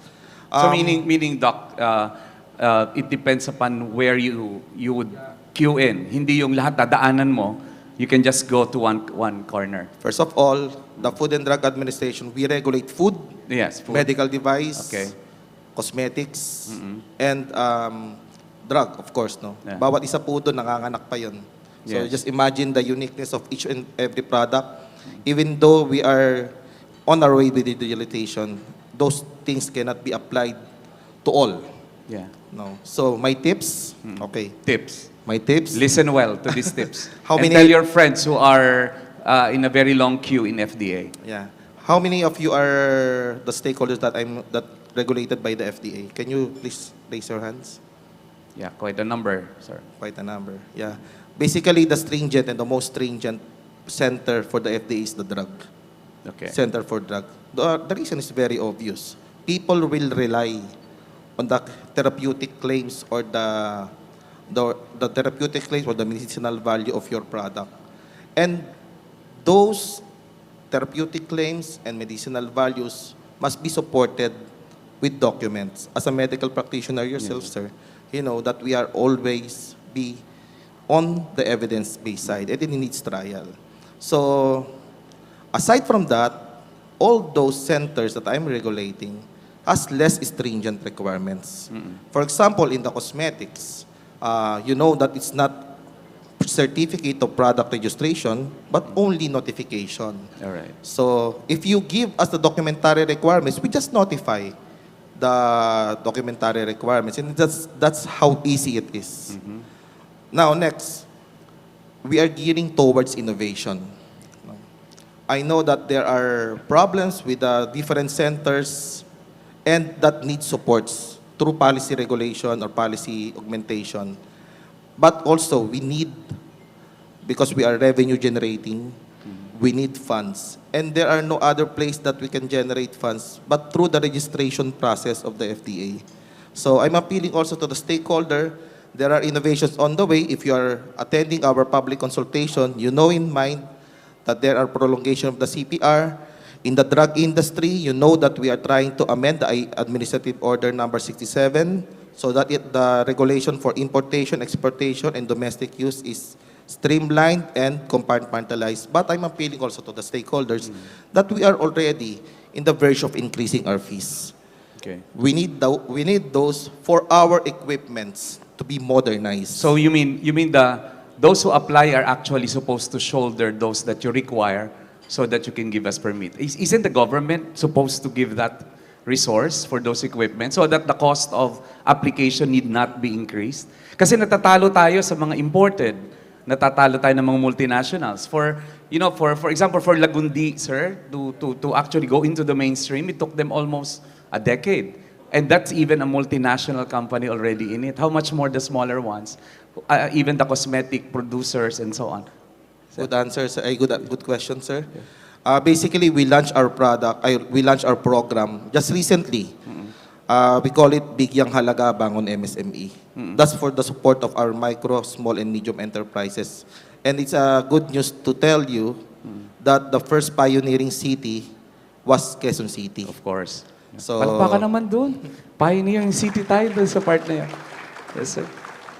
So, we had created memorandum of agreement with different local government officials and local government unit. Other one was in the Ilocos Norte and the Calabarzon area. And the La Union and many provinces, we are on the verge of doing the memorandum of agreement. And what is the importance of BBM MSME or the Bigyang Halaga Bangon MSME? We support those businessmen that has small capitals. Good. So we are educating them. We give them the policies and how to comply. Then, with partnership of the local government unit, we go directly to them Yeah. to facilitate the registration. Yeah. And aside from that, it is also included in the memorandum of agreement that there will be a joint inspection. So the sanitary permit and our post-marketing surveillance or inspection will be goes hand in hand Very with nice. the Center for Health and Development, also with the Okay. Department of Health, and then also the LGU. So yeah, manpower is a very tasky job for me. And technical manpower, sir. Technical It's not manpower. the usual manpower. It's a Yeah. technical manpower. How unique the FDA is, there is no artificial intelligence. Yeah. There is no digitalization Okay. to address the evaluation of safety, efficacy, and quality. Only humans can do that. So Correct. it means, even though we digitalize, that box you're mentioning a while ago, The box there. the box, those are safety, efficacy, quality evaluation. All right. And that is our mandate in the Food and Drug Administration, because we are not just only regulators. We are protecting your health. So That's correct. So we are on the verge of the digitalizing everything. As of now, we are on talks with Paymaya. We already have the migration. If you are a stakeholder that I'm regulating, from e-portal to e-services. So the posting of payment is already being addressed.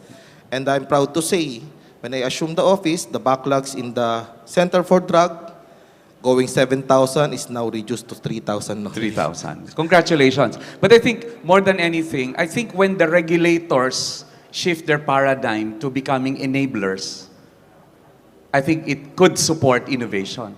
Because when the regulatory powers of government become so strong that it becomes a limitation rather than an enabling force for us to be inspired or to be more resilient and more passionate about what we do, I think that would be better. And I thank you, congratulations for that enabling rather than regulating effort to even going to them instead of asking them to go to you. Well, very quick, sir. You're a doctor, you love measures. You love measures, you measure to the details, to the most minute chemical elements in FDA.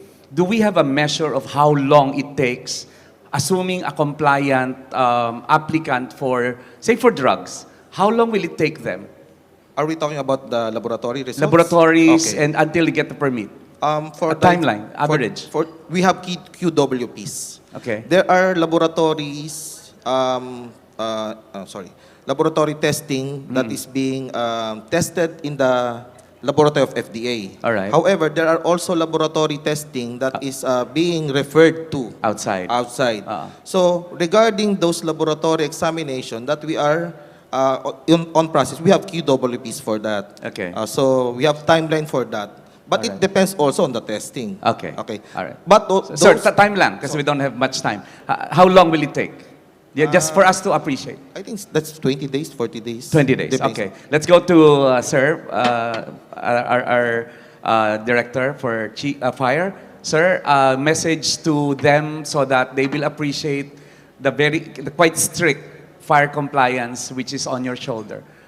Talk to them and convince them that, hey, listen, you have to comply because this is important.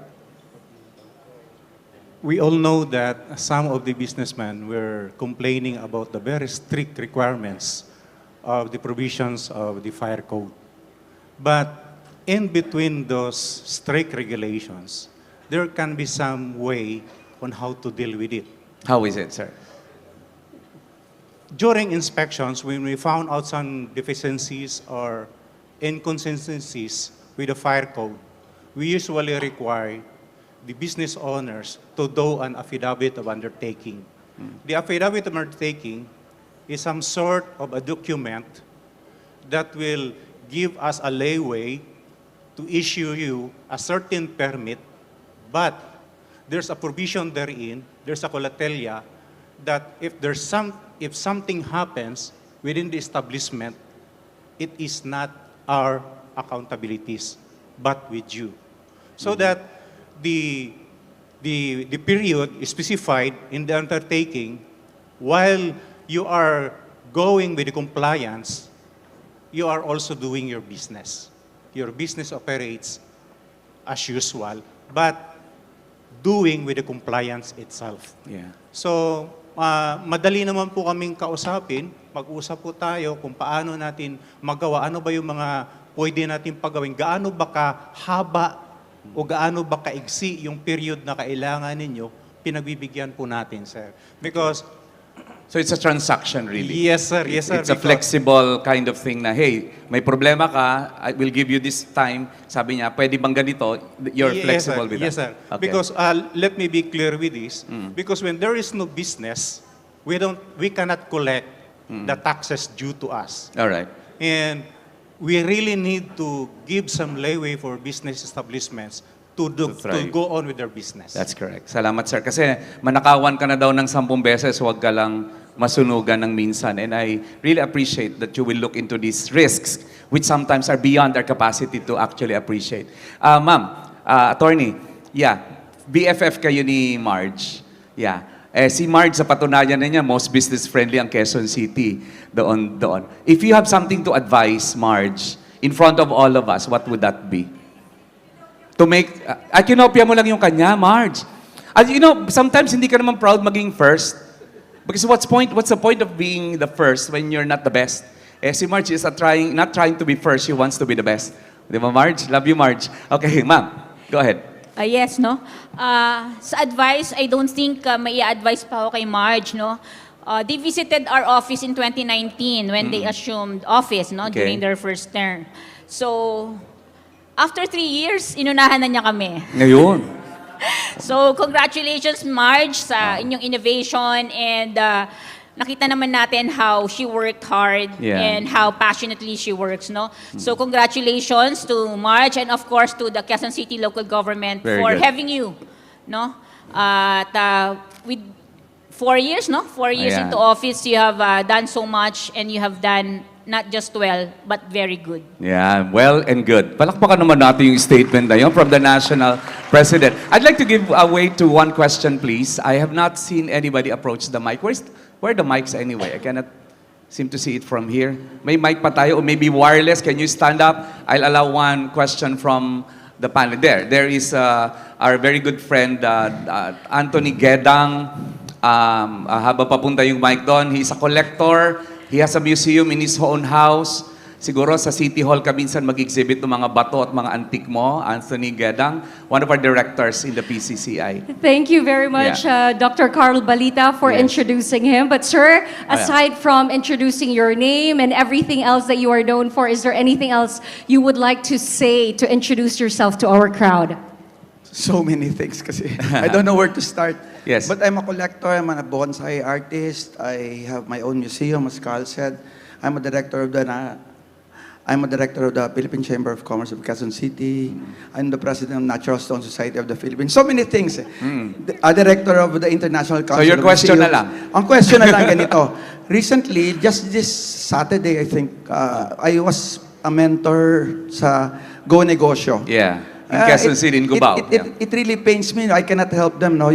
Yung maliliit lang na small entrep budding, na ang hobby ay magtinda ng naka-glass lang na gano'n na container. So, they were asking me, two of them, they asked me, do we really have to go to the FDA to have our produce approved?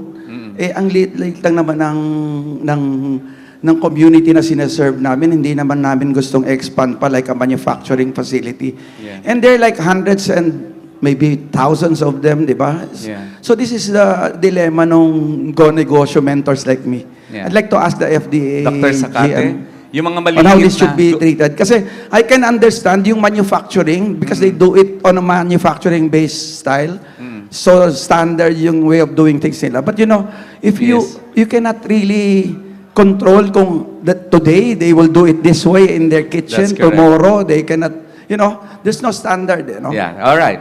Sir. Thank you, Doc sir. Sakate. Are we talking about MSME, sir? Yes, micro enterprises. Very good.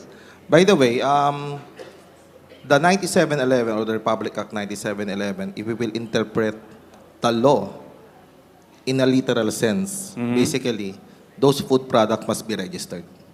Every food must be registered. Every food must be registered. All manufacturing or manufactured food must be registered. I know the hardship of those micro or nano small industries. So that's why I launched not only the BBM MSME. Sir, all those micro and small medium enterprises, they have cooperatives, right? Right? Not necessarily. Some are just on their not. own. Yeah. So I Backyard. encourage them to go with the association because we have a program. We call it Bagong Negosyante program. So there is an amelioration for the fees.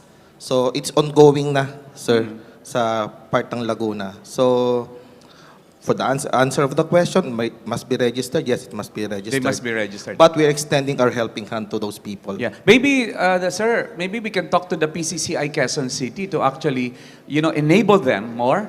Maybe in the absence of cooperatives, maybe they can course it through us. Is that possible, sir? The difference between Bigyang Halaga Bangon MSME is a local government unit sponsored. The Bagong Negosyante program is a cooperative. Yeah. So you can go with the Bagong Negosyante program. We already have in the Laguna. We already launched that. So yeah, I can talk to you. We can let's have talk. a collaboration. All right. Very, very good. And the PCCI QC is here. Actually, the directors. Pwedeng ma-request tumayo ang directors of the PCCI Quezon City para po malapitan nyo in case you have some questions. Our president is there. Of course, Pax Baghakot, the former BAPLD is there. Anthony, he asked question. The new directors, can you also stand up? Of course, Dr. Mary Gao. So, and of course my daughter, Attorney Laika. If you have any problem with intellectual property, she's a go-to lawyer. And thank you for that. Let's create collaboration. Let's help them. Marami kasi pong pinanganak na negosyante nung pandemya na hindi nila alam at wala silang kakayanan to actually comply. Yes, ma'am. I think si Attorney would like to say something. Yes, no. If I may, being a lawyer, no, nakita and narinig ko yung kanilang issues, no. Apa. Since this is about collaboration and everything and engaging all the stakeholders, maybe the PCCI, just even Quezon City or the PCCI National, can lobby with Congress for the amendment of certain provisions of the FDA Act. Okay. Kasi po, yun yung mga minsan namimiss natin eh. Kasi nasa batas, But times have changed, no? That's correct. So maybe Very with good. some Paki-record dyan, maganda yun. Hindi po kasi kung minsan yun yung, Yes. kasi we are trapped in the regulation, no? Because Yes. it is mandated by law. But there are more things that you businesses can do, no? You can lobby with your congressman for amendments of certain provisions of law. And yung iba ho kasi ng batas natin, 1950s pa and until now, ano pa. And kagaya ng sinabi ko, times have changed, no? Yeah. Iba na po ang panahon ngayon. Maybe it's about time to revisit those laws and think of better ways forward. Yeah, how can you innovate for the future when you are trapped to the Jurassic laws of the past? Di po ba? Do you agree? I think I'm challenging now the new, of course, QC Baco is also here. Our Filipino-Chinese. But tayo naman natin, kasi, sorry, but I represent the business group. Tayo nga po ang mga officers of the Filipino-Chinese businessmen of Quezon City. Partner po ng PCCI-QC in pushing for, in advocating businesses. Ayan, maraming salamat po. I need to wrap up this conversation, but I'm so excited about the next part. Final message po from our panelists, sir. Would you like to start? Architect. Ayan. Well, with the local government, on our part, you coming in forefront, no, the permitting, have been working with the national government in crafting policies, no, to align those policies that are being, let's say, a hindrance, like what Attorney Malay have said, na natatrap tayo dun sa regulatory provisions. So with the help of the different national agencies, no, together with the ARTA, the ILG in particular, no, crafting joint memorandum circulars, no, to give way to let's say meet all the requirements or the provisions is very helpful to the stakeholders. Thank no? you. And mostly also to us, the regulators, no? Yeah. For us to be able to have a standard procedure on how to evaluate and process and release issue permits. So basically, the goal actually on this is basically the convenience to the taxpayers, no? Convenience to the taxpayers, The faster they get the permit, the faster they can start their businesses. And then efficiency in tax collection. And because of the efficiency in tax collection and digitalization, then it deters or it basically eliminates corruption in that All right. way. Thank you very much. Thank you very much, Architect. And Dr. Zacate, please. Basically, I agree with the collaboration aspect. Yeah. No, even the president is collaborating with the private sectors, and that's how we move forward. So I agree also that there are certain laws that inhibit us or prohibit us from doing innovations. Like for me, as a regulator, we have zero contact policy because of the ease of doing business. So that's why I'm trying to advise all the stakeholders to go with the association so that we can address the problem collectively. Yeah. So, Correct. Yeah, the FDA has a new face, and the face of the FDA is in more empowerment. All right. And we are strict, yes, but doesn't prohibit us to educate the people. Okay. And there's a new face of FDA. That's what Okay. I'm And that trying phase is an enabling phase. All right, sir. Sir, ikaw po, we'll reserve the last from the lady. Go ahead, sir. Regarding the payments for the taxes for the Bureau of Protection, we had a memorandum agreement together with the PMAYA and the Land Bank of the Philippines. We have just completed the data migration, and hopefully we can start with the online payment system by 2024. And we have very professional staff. We have very competent personnel in the field. Actually, we are very happy and we are very proud also, sir, to announce that in the 2024 survey for the best employer in the country, the Bureau of Protection comes on top, number one in the country's Very good. best employer in the country. All right. Very Magandang good. umaga po at salamat. Thank you very much. Attorney Malaya, the final words. Yes, no, I'll be speaking as the president of National Association of BPLOs. No, we, the NABLO, are pushing for the enactment into law of a bill creating BPLOs in all LGUs nationwide. Because as of now, in the local government code, there's no provision for such.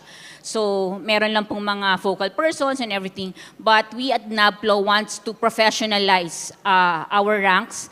And by professionalizing our ranks and capacitating them, we believe that it will have an effect on how we deal with our stakeholders. Very So, nice. Thank you very much. And to summarize it, ladies and gentlemen, three big words as well. Collaboration. Collaboration is when we talk, we sit down like this, we understand them so that they can understand us. I sit here as a businessman rather than just a moderator. I spoke your words, your sentiments, especially for the business that I represent. The second word is association, the strength of being together, especially in dealing with some regulatory frameworks that could be overpowering, but the moment we're organized, we can actually be a louder voice like the PCCIQC and the Filipino-Chinese Business Group. And lastly is technology, because technology really could deter corruption. At the end of the day, let's all remember that the real customers of these government agencies trying to regulate us is us. So our satisfaction and our convenience should matter. Thank you very much. Palakpakan po natin our panelists. Thank you very much. We request our panelists and moderator to please post center stage for a quick photo opportunity. Thank you.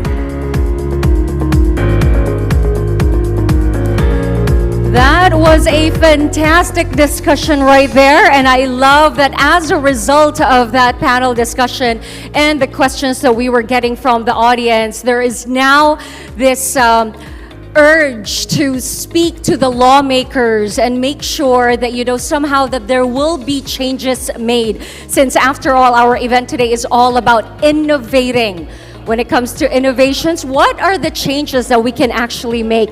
Thank you very much. Another round of applause, please, for our panelists and our expert moderator, Dr. Carl Balita. He is going to remain on stage because he is handling the next panel. But before that, it is abundantly clear that the challenge of balancing compliance and innovation is one that we cannot afford to ignore. Our pursuit of a more responsible, forward-thinking, and future-ready business landscape demands our unwavering commitment to this delicate harmony. Today, we have seen that leaders in business and government must embrace the complexities of this balancing act, striving not only to comply with regulations, but also to foster an environment where innovation thrives. Thank you again, everyone. Now, before we proceed to the second part of our first plenary, flashed on screen is the first plenary QR code. Please take a look. So we are going to have different QR codes all throughout the day. Thank you very much to everyone raising their phones right now and scanning the QR code. We appreciate it. Please scan that using your mobile phones, as this will be linked to the raffle and the e-certificates. This is also a means for us to know who has been attending every single one of the panels or the plenaries. Also to find out who should be eligible for the raffle. Unbeknownst to you, we've been keeping track of those really writing down notes. Yun yung mananalo sa raffle. Kidding. We'll see about that. All right. I will reveal the prizes later on, but trust me when I say that they are really good prizes. Okay, but at this point, since everyone, I believe it's done scanning the QR code. Yes? Are you all good? They're not responding because they are busy filling up and answering whatever it was that they scanned, answering the form.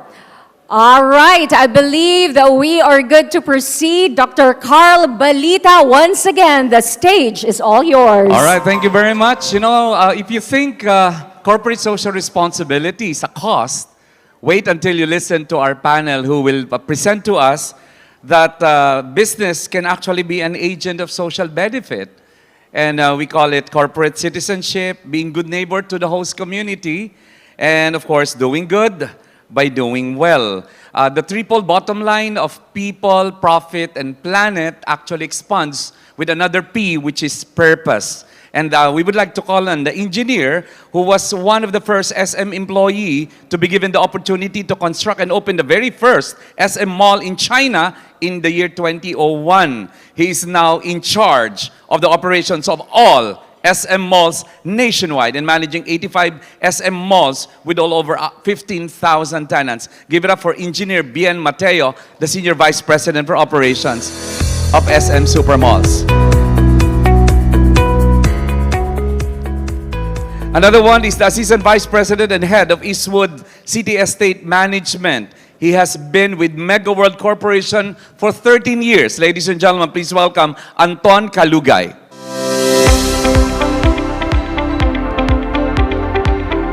And very excited to present to you this beautiful lady who in March 2023 was recognized as an Italian Design Day awardee along with 19 other Filipino design luminaries.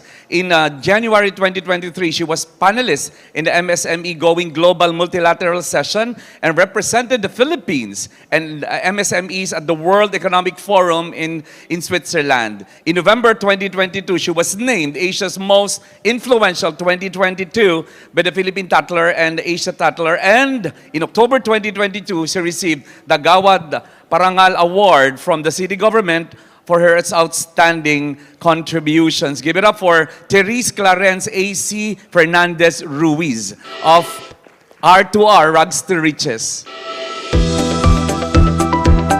All right.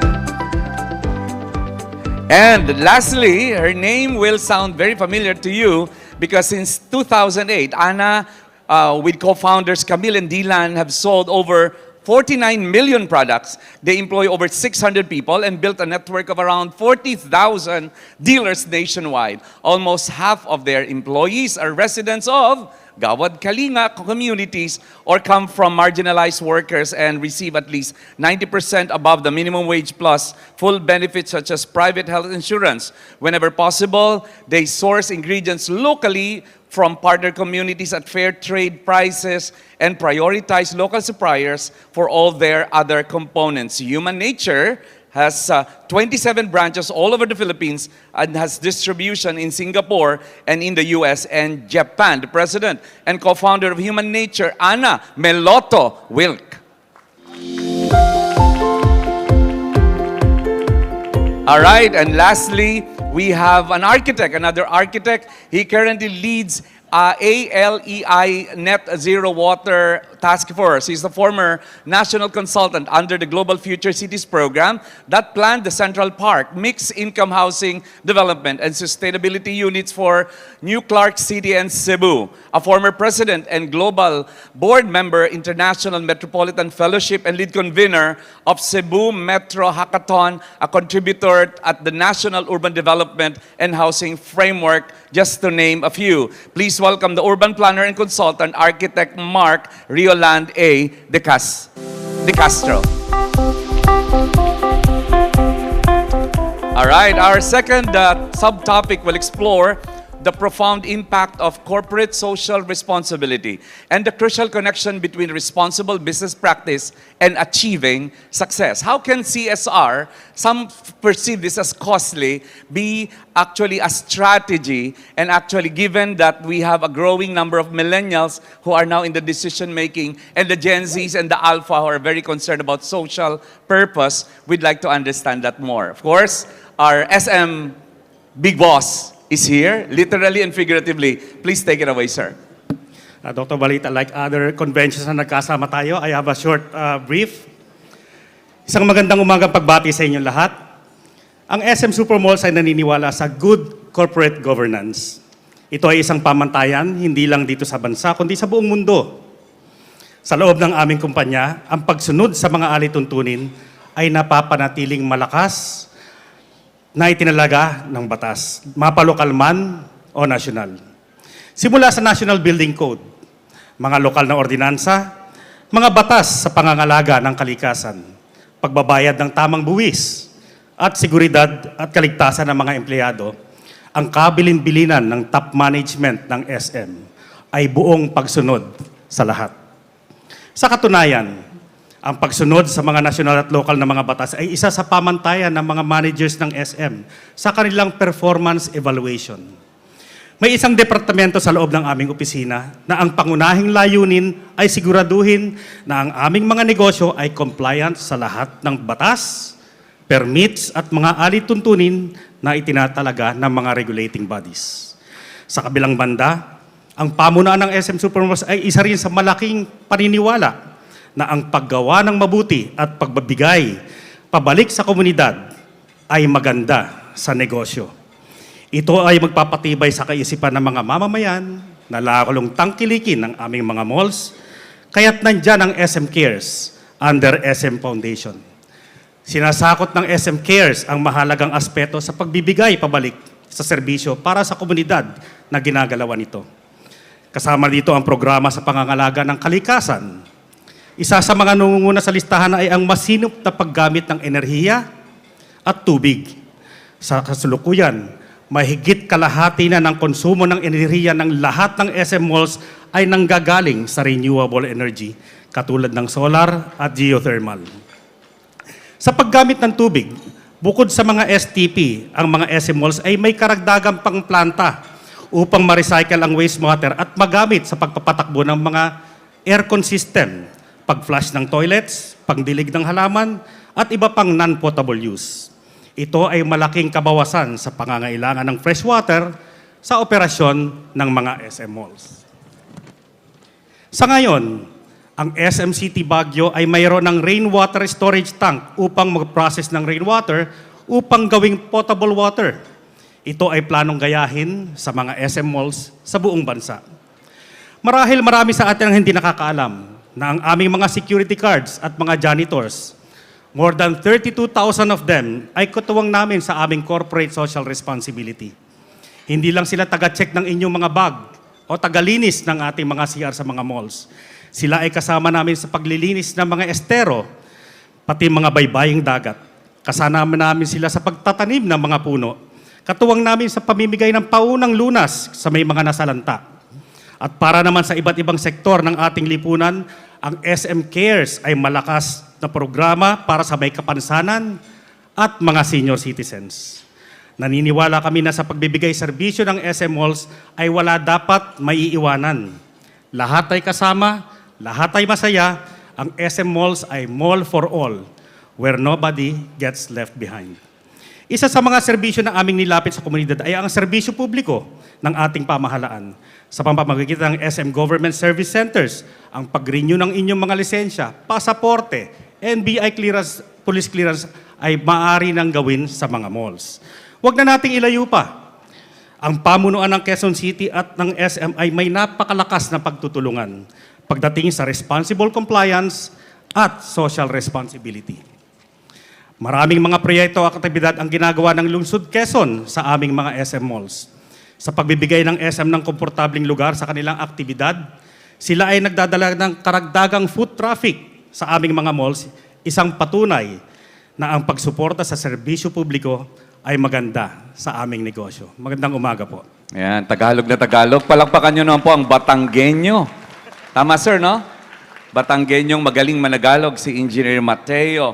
Dati po, they've got it all for you. Ngayon, no one is left behind. Diba? See how it evolves. Yes, our Assistant Vice President and Head of Eastwood City Estate Management. Sir Anton, go ahead, please. That's already on, sir. Don't, yeah. Yeah. Sir Ben, thank you. Yeah, good morning everyone, to the organizer and to Honorable Mayor Joy Belmonte and to the rest of the distinguished guests, ladies and gentlemen, and fellow advocates of Future for Work. I am delighted to stand before you today at the QC Future of Work Conference 2023 to shed light on the exciting development in Eastwood City.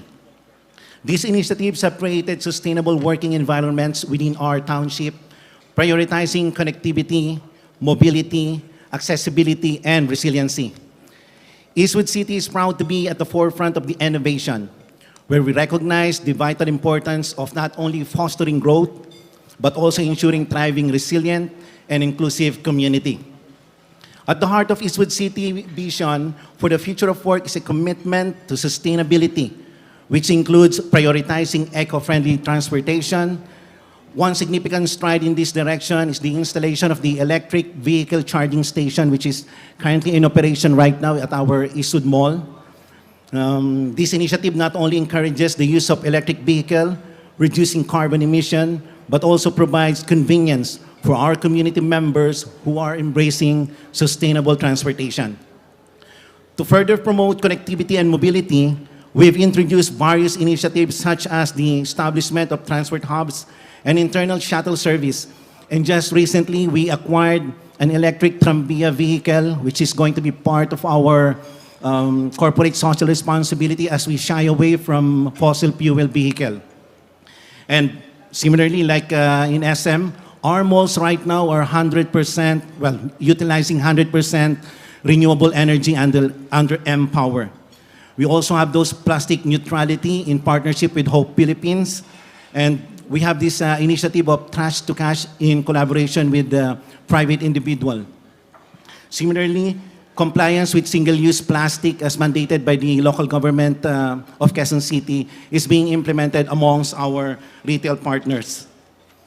Inclusivity is a core principle that guides our action, and we are committed to creating an environment that is accessible to all. Presently, we have initiated the construction of additional accessibility ramps all throughout our state.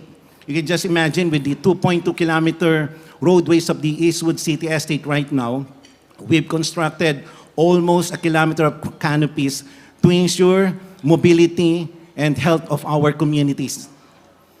We are also investing in the expansion of mass transportation option, further reducing the reliance on private vehicle. This expansion will provide more accessible and affordable options to those who live and work in our community. And just to signify the seriousness of our management right now, we have created a group dedicated in ensuring to construct this transport terminal within all our communities and connectivities and properties as well. So we call this the Transport Terminal Group, which will definitely be a progressive group that we're going to deploy in all our communities right now. Moreover, our commitment to creating a vibrant, open, and green environment in the working on enhancing these public spaces to provide an inviting and relaxing atmosphere, making it an ideal place for community members to unwind, socialize, recharge during breaks. Our future plans is to include more greeneries in our common areas. And as of today, we're proud to say that there's a 1,000 trees planted all over the estate of Eastwood City. Yeah, thank you. As we discuss the future for work, we cannot overlook the importance of preparedness and resiliency in the face of natural disasters. Eastwood City is committed to ensuring the safety and well-being of its community members, and we have put in place a comprehensive resiliency plan. And last October 6, we're proud to say that we were able to get an award, the first ever QC Green Awards, as a testament of this resiliency plan that we have. These plans includes regular mock drills and seminars with disaster preparedness experts. We believe that knowledge is the first line of defense, and by empowering our residents and workers with the necessary information, we can better prepare ourselves. In addition to education and training, we have invested in advanced equipment and technology to better respond to weather-related and natural disturbances. Our commitment to resilience also extends to our building and infrastructure. We continuously assess and retrofit our structures to meet the highest standard of earthquake resilience.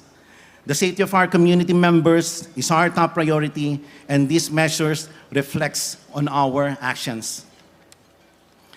The future of work in Eastwood City is not just about economic growth, but also about creating a sustainable, inclusive, and resilient community.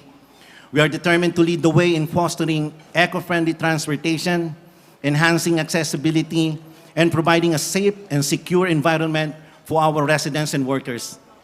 As we navigate the changing landscape of work, Eastwood City stands as a shining example of how a thriving township can balance economic prosperity with environmental responsibility, social inclusivity, and disaster preparedness.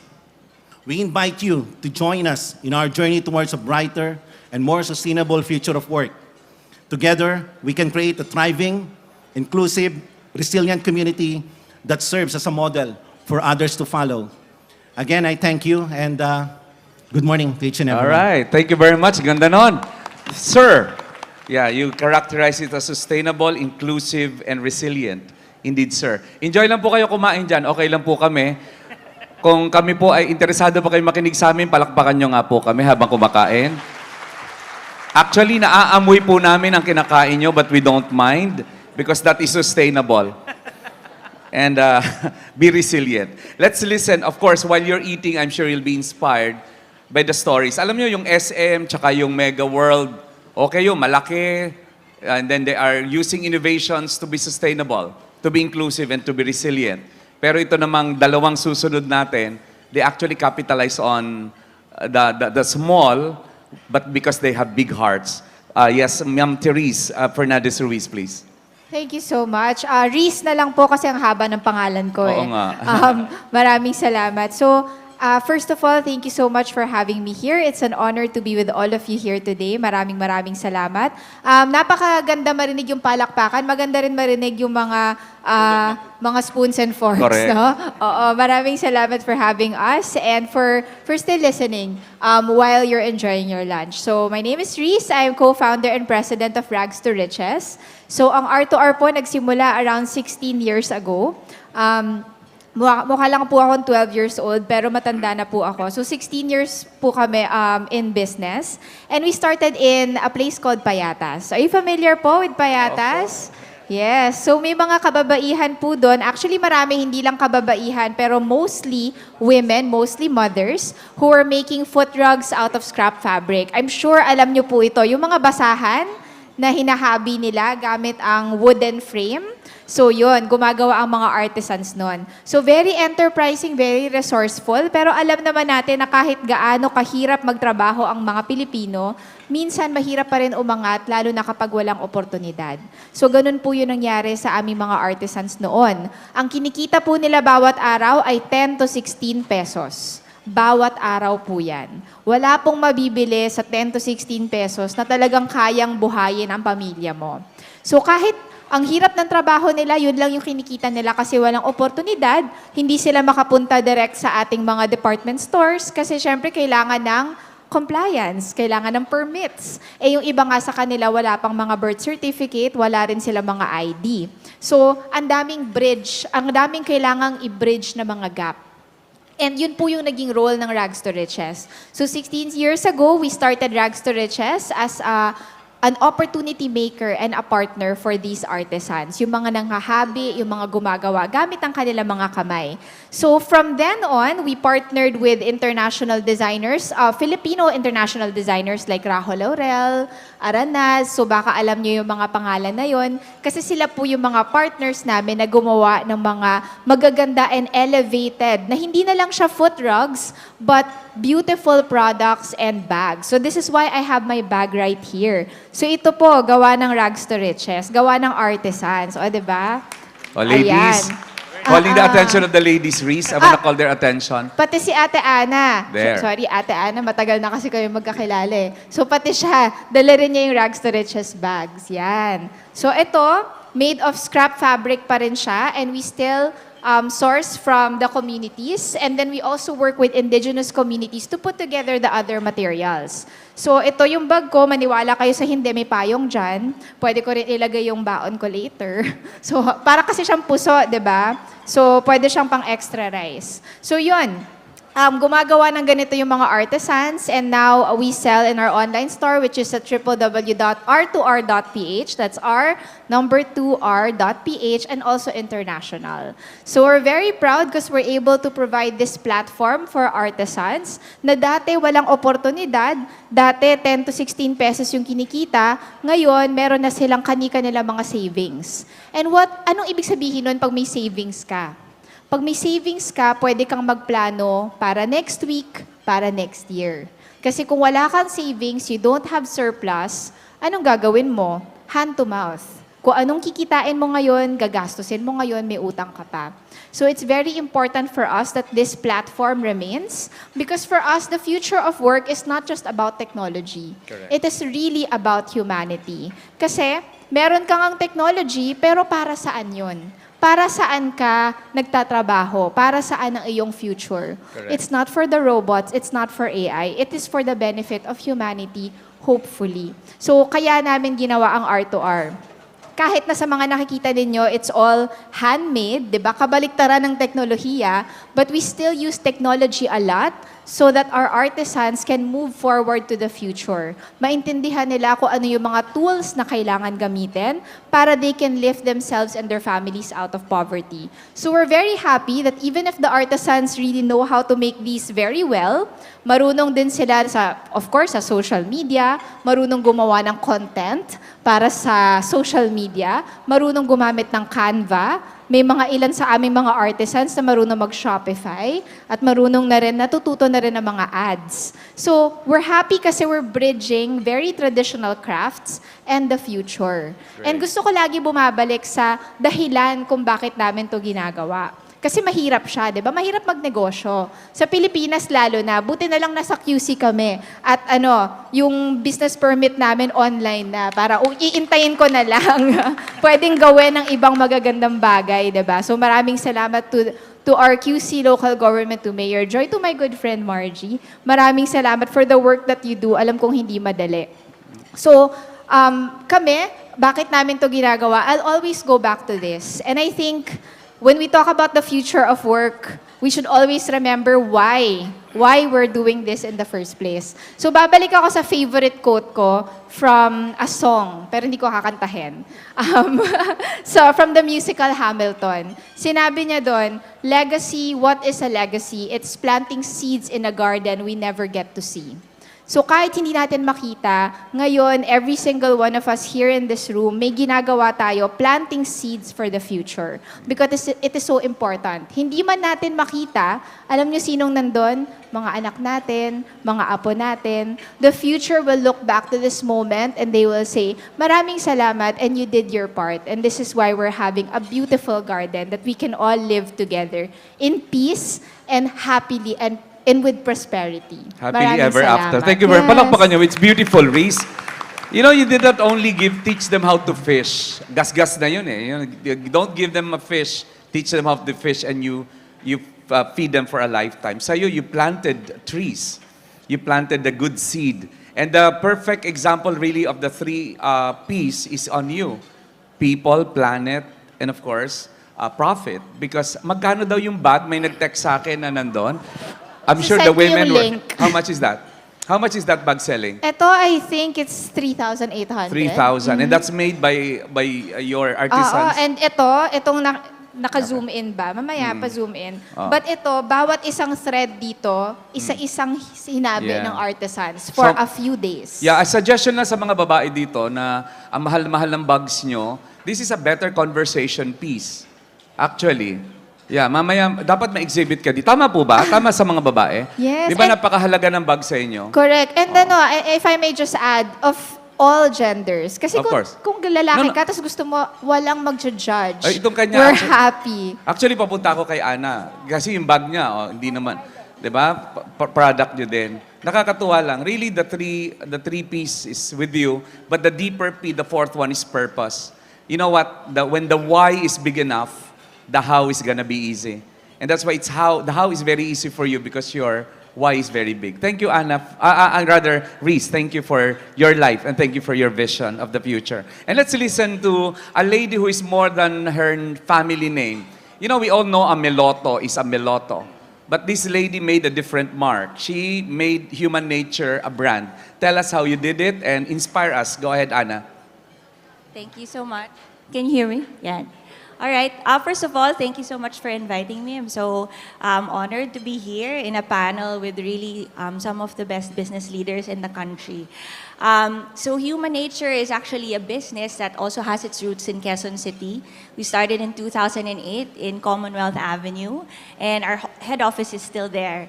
And I think one of the biggest factors of why you are still able to succeed is the reason that we are located in Quezon City. For all of the accolades that were given to Quezon City, I, for one, can attest that it has really been a big part of our success. That's why we also want to give back in the community where we started. So just to kind of give a background of what Human Nature is, Human Nature was really a business that we started because it was a thought experiment, really thinking whether can business be used to really solve social problems that we see around us. Ang background ko po, sinabi na ni Dr. Bar kanina, is that development. So my dad started Gawad Kalinga. In fact, I met Reese in GK also in the first community in Payatas was a GK community. I see Nonong, hi my friend. We're all common backgrounds in development, but then from the values that we learned in GK, which is walang iwanan, we were starting to think in our specialized spaces, and in my case it was business. Is there a way that businesses can really solve the problems that we see around us? And specific to us, we wanted to see how we can bring people out of poverty. And kind of like the thesis that we want to explore was, can we build the middle class from the working poor? That's really what we've been passionate about. And this is also fueled by, a lot of studies. One such study is a 2016 World Bank study about in-work poverty. Kasi sa Pilipinas, diba, we always measure economics. What is the unemployment rate? Na parang pag maliit yung unemployment rate, ibig sabihin, the economy is getting better. But this 2016 labor study said that actually the most kind of significant problem that we're facing is not unemployment, it's underemployment. There is pervasive in-work poverty, that's the quote from the World Bank study, na kahit na may trabaho ang mga Pilipino, these are poverty jobs. There's so many factors that keep them poor. You can be working all your life, 12 hours a day, 6 days a week, and still not be able to eat nutritious 3 square meals a day, still not be able to send your children to work. And a lot of it is because of the system, the structure of business, and also the policies, so working hand in hand. I'm not pointing a finger because if we ask if you ask who's at fault, I'm going to say I'm at fault because I'm also a product of the system. I think we're all at fault. That's why conferences like this are so important, so that we can explore what are the things that we can improve. So for human nature in particular, we wanted to focus on in-work poverty. That's why when we started the business, kahit na hindi pa kami kumikita, I was still in the red, wala pa akong ROI, we decided that the legal minimum wage was not enough. Back in 2008, it was about 357 pesos per day. Kahit na hindi ko pa kayang magpasweldo ng mas mataas doon, we made a principled decision to pay above minimum wage. So in 2008, it was 500 pesos per day. And as the business progressed and grew over the next 15 years, our commitment was always to prioritize our people. So we've been increasing our internal minimum wage such that as of today, our internal minimum wage for Metro Manila is 1,104 pesos per day. That's about 24,000 pesos a month. And that goes to the lowest rank and file, people in the warehouse. You have a basis for the computation? What do you mean basis for 1,000. Is it based on a study, cost of living, or something? Yes. We were always looking at, studies that we, initially it was Ibon Foundation, and then we do our own annual survey. Okay. So we call it the New Year survey, just to check what are the things that our people are concerned about, what is the rate of inflation. We also worked with Institute of Social Enterprises in Asia, which is an Ateneo-based company, to do a study of what are the needs of our people. So this is really our commitment to continually listen and look at what are the needs of our people. And that's my drive to also be profitable, because I need revenue, I need sales, I need great marketing people to be able to kind of promote these policies and keep these policies going. So apart from the living wage, we also have, because we want to give back, we have 8 hours of paid community service for all of our employees. So ibig sabihin, on company time, they can plant trees, they can go to really promote whatever causes that they feel passionate about, because we want to create this culture of giving back as well.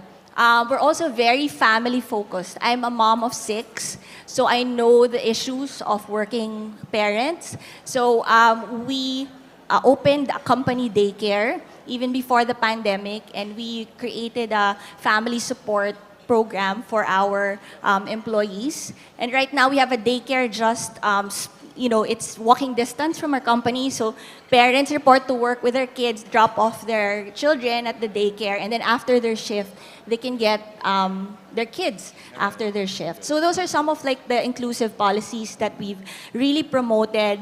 That's on our pro-Philippines, pro-people side. On the pro-environment side, we've been one of the first promoters of really circularity through refilling. I was so happy to see Dr. Sakate earlier, because we've had a proposal since 2019 to mainstream refilling of cosmetic products. We've really pushed this agenda all the way to the ASEAN Cosmetic Association to really make sure that refilling stations become mainstream, they become safe also and traceable, and Very make nice. sure that a lot of people can have access to different modes of distribution that will reduce our single plastic use consumption. Very good. Palakpakan naman natin yon kahit kumakain tayo. Are you still with us, ladies and gentlemen? Isa pa nga pong palakpakan dyan, lalo na sa dalawang dilag na nandito ngayon. Wow. People, planet, profit is easier said than done.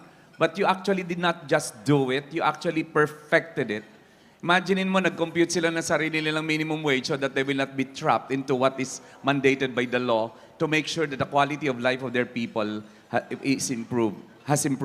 And listening from SM to Mega World, now let's listen to Ayala.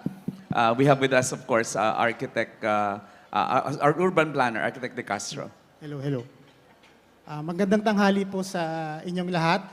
Ako po si Mark De Castro, no? So I actually received the invitation lang no Friday. I just got back from Korea. So I'm with Ayala Land. So basically my job with Ayala Land is to look at the future and how we can do it now. No? So I'm currently leading the Net Zero Task Force for water. We also doing the standards, also all of them the mentioned na kanina, no, na mga the things that we need, no, to do right now. So siguro just a bit of background. I'm happy. I'm from QC. I'm happy to be here. Siguro das one. No? I'm a stakeholder. I've lived here for 40 years, no, 40 plus years, and I'm familiar with Banawe. Doon na wala before yung aking side mirror. But just to give you a brief of my background and how I ended up here, no. So I took up my urban planning in the University of the Philippines in SURP. So from that early on, no, I've realized the power of real estate, and I've seen, no, that 15 years ago, I've seen what will happen, no, in the next 15 to 20 years. And then after that, I dived into social entrepreneurship actually. So I was with dad ni Ana, si Tito Tony. So we helped set up yung Gawad Kalinga Enchanted Farm. So we developed the Life Bank headquarters, the seed, and all of this. No, we stayed there for 3 to 5 years, and I can relate, no, how important, no, the entrepreneurship and the development on the ground is. And then after that, of course, along the way, we set up our company, and then we did some master planning, we did CLUPs, we helped cities and municipalities with their land use plans, with their tourism master plans.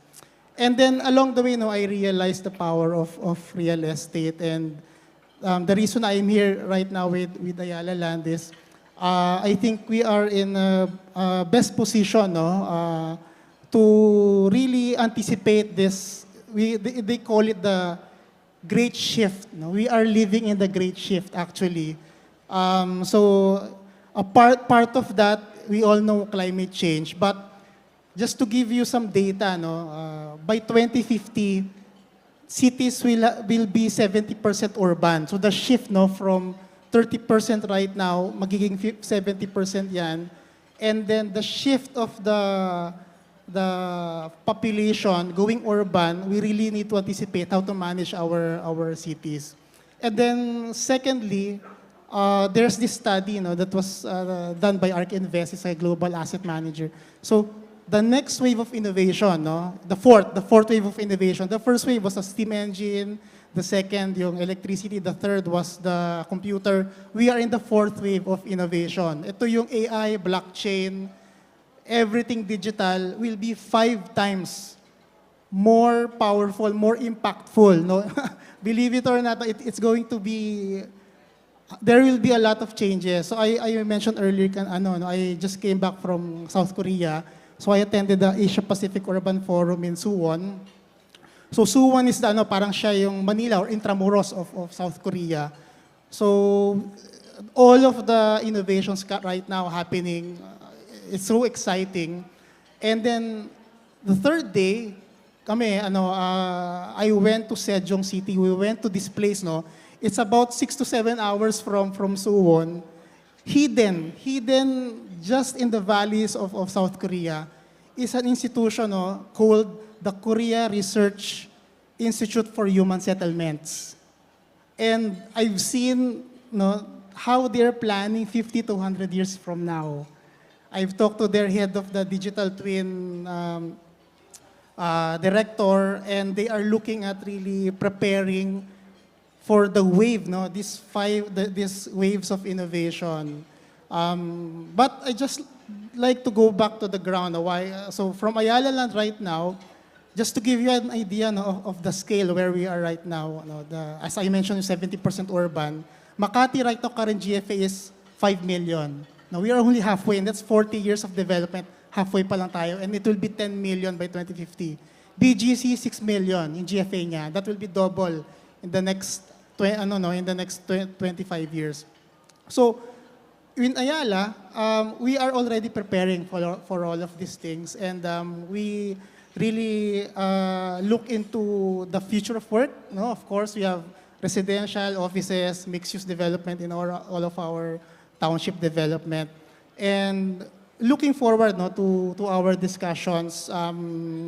But just to highlight, no, we just not look at the corporate social responsibility. You know, we want it to be part of our DNA, and that's what we've been doing. And being here really is hopefully can add value to what we're doing, to all of what we'll be discussing. So it's nice to hear that giants like Ayala are actually integrating CSR into their DNA. Actually, CSR got some bad taste in the mouth in the past, but when it became corporate citizenship, social entrepreneurship, and the models became clearer, it became much easier to convince organizations and enterprises to actually shift into it.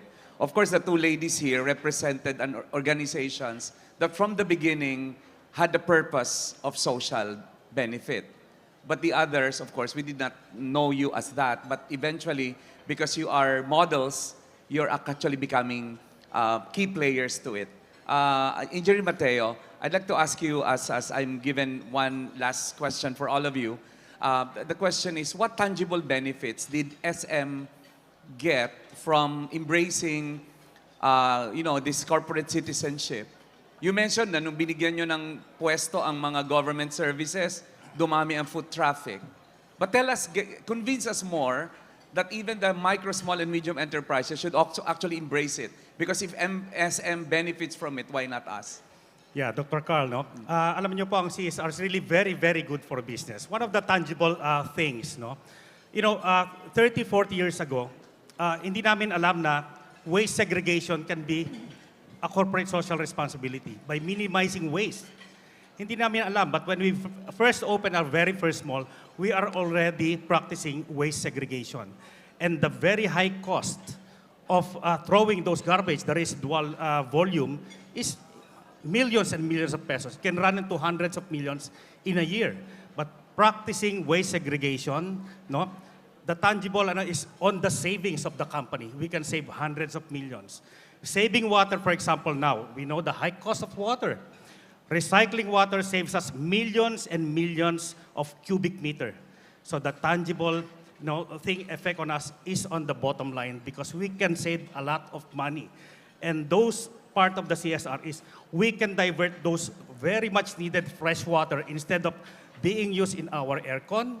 We recycle it and divert it to the community so more fresh water can be diverted to be used by the community. So SM really would stand firm on that statement that if you think CSR is expensive, think again because in your case, it actually makes you more productive and save a lot of costs. That's correct. Thank you very much. Therefore, the people and the planet leads to some profit in the end, at the end of it. Yeah, let's take it from Mega World. Sir, it's always said that compliance to regulations, including social responsibility, is driving business success. How is that as per your experience? Well, basically, once we do comply with all the government mandates and compliances, it's like being transparent to your partners, to your investors. And we've been ensuring all of those compliances are being met.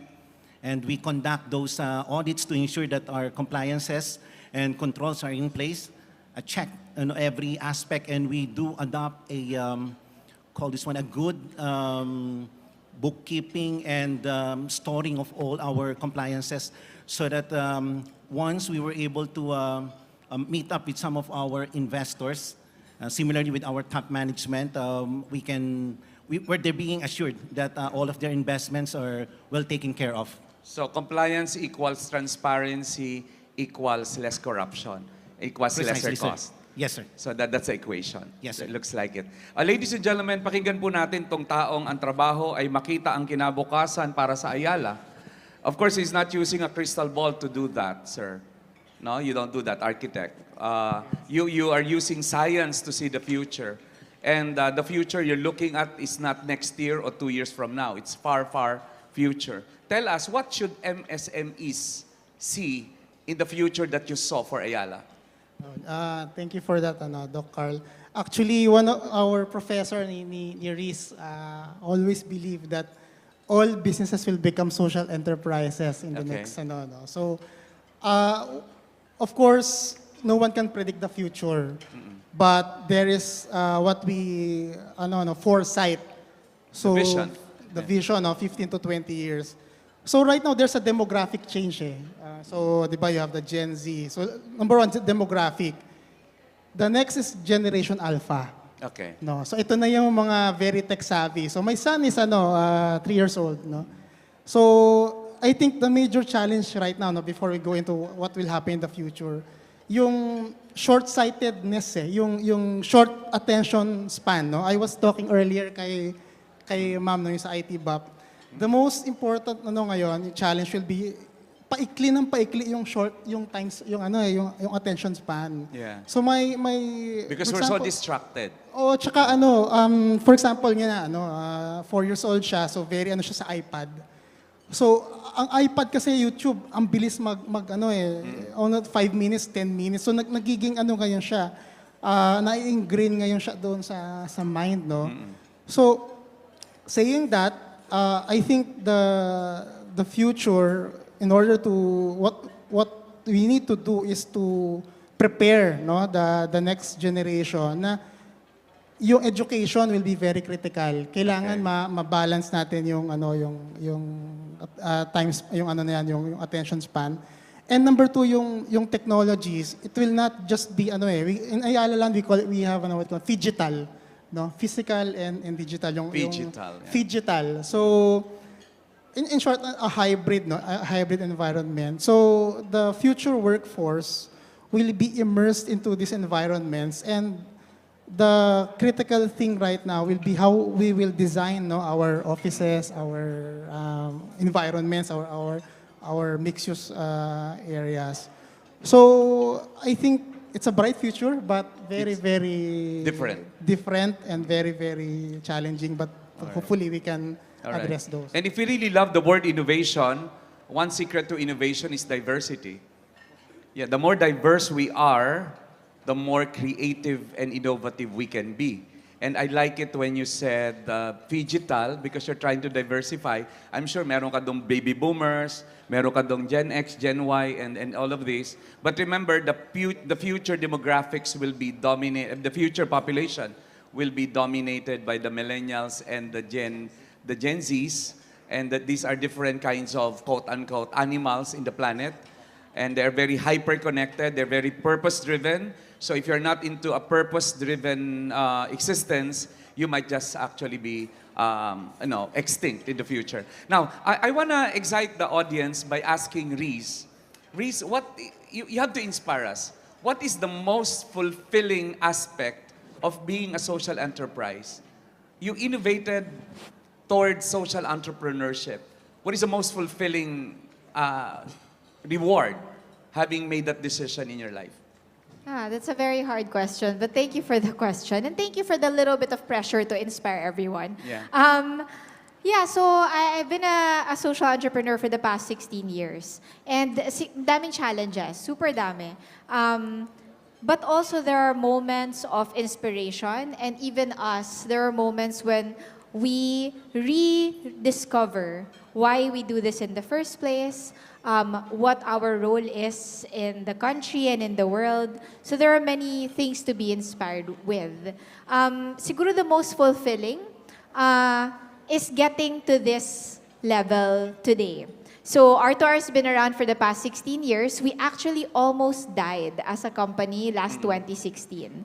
So it was difficult. So don't ever believe that if you love what you do, you never have to work a day in your life. Kung nakapin yan sa Pinterest nyo, paki-unpin na now. Pag ni-repost nyo yan, pwede pang bawiin. Because the truth is, when you live a life with purpose, you also have to accept that there is some pain there. Because love comes with pain. Wow, may hugot. Wow. Pero true naman. Totoo naman. Love comes with pain. It's Palakpak part nga of yung it. nag-agree Wow. that love comes with pain. Yung mga nasaktan, Ayan. At Pero umaasa nagmahal. pa rin. Oo, sige. nagmahal, nasaktan, at Alright. magmamahal ulit. So, because when you love what you do, you really believe in it, and you really believe in the purpose, there will be difficult times, and it will always almost break your heart. But in the end, you always come back because you believe in what you do and you know that it has a purpose. So for us, natutunan namin yun.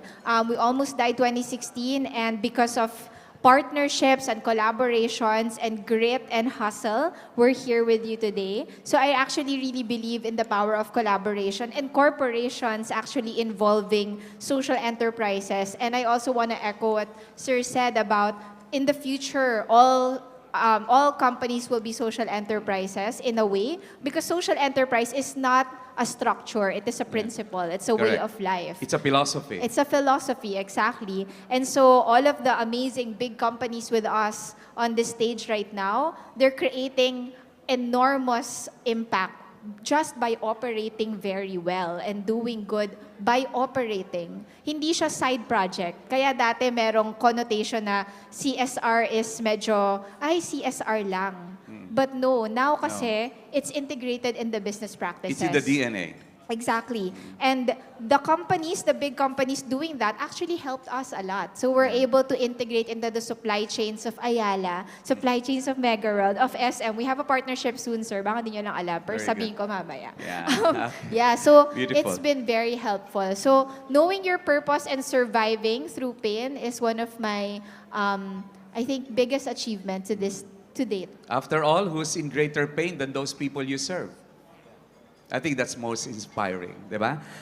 Later on, yung mga nagno-notes dyan, ihanda nyo, because I will be presenting to you yung 4 responsibilities of CSR or a social enterprise, according to the proponent of it, by Carol. She created a paradigm for it. And I want to give you a checklist as I end this conversation. And of course, the last is the daughter of the man who became as great as the father for having gone out of the shadow, but for doing things differently, but for the same purpose. Yeah, Anna, the issue of CSR has always been sustainability and meaningfulness. Others are just doing it for the sake of picture taking, or for the sake of superficial reward. No, but in the end, I think authenticity breeds sustainability and meaningfulness. Tell us how you've gone through it. I think when we say sustainability, the automatic definition is really about the climate, it's about the planet and all of these things. But for me, sustainability is really thinking long term. Yeah. It's really just thinking beyond our maybe short-term goals, 5-year plans, even 10-year plans. Or even our lifetime. Or even our lifetime. So many of us, I think, business leaders, we're not just business leaders, we're also parents, we're aunties, we're grandfathers, we're, we're looking at the next generation. Actually, it's one of my biggest passions. The next generation. I serve in college ministry also because of that purpose, that I really want to be there for the next generation, because a lot of them are really looking for conversation and connection and purpose because they're anxious. They're anxious about the future. They want to know how to do life, but they're not seeing the meaning and the guidance in TikTok or social media. There's so many gurus or self-proclaimed people who say they have the answer. Yeah. But to be honest, when you say, this person is great, or even that, all of us here have achieved something, I think it's such a drop in the bucket, because what we have to do is really realize that there's so many unknowns. Yeah, And correct. I Very guess nice. this is where faith comes in. At the end of the day, what makes me not anxious is that I feel like, the future is not really just in our hands. Yeah. It's in the hands of our Creator. It's in the hands of really trying to do every day what is right. Yeah. So for me, sustainability, it's not just about the profit bottom line. It's not just about the people planet, bottom line, the planet. But it's really thinking about how can we do things differently now, so that, for example, your son or your daughter who's 3 and our children will also have the chance to define a future for themselves. So Great.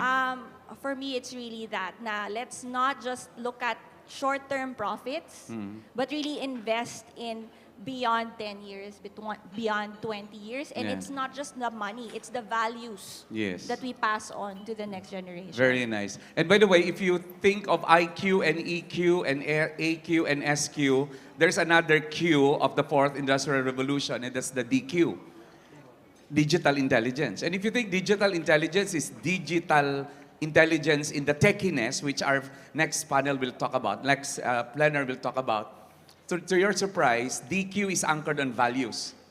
The human spirit and the human values. Taas po ang kamay na may mga anak dito. Hindi ko po sinasabi ang edad ninyo. Mga anak po, taas ang kamay. Yung may mga apo, yan. Gustong magkaanak at gustong magkaapo, taas po ang kamay. Just a simple reminder, please, don't just prepare the road for your children. Prepare your children for the road. And to summarize this, I'd like to present to you the Carroll paradigm, the responsibilities of social enterprises. Number one, that is the economic responsibility, which answers the question, are you profitable? The second is legal responsibility. Does it follow the societal norms?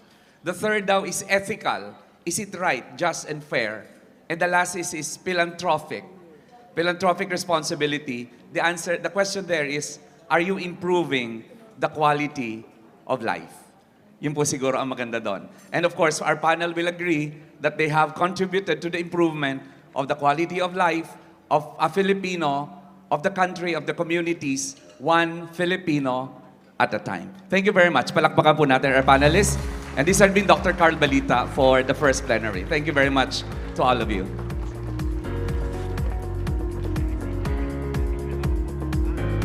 We shall have a photo opportunity with our moderator and our panelists.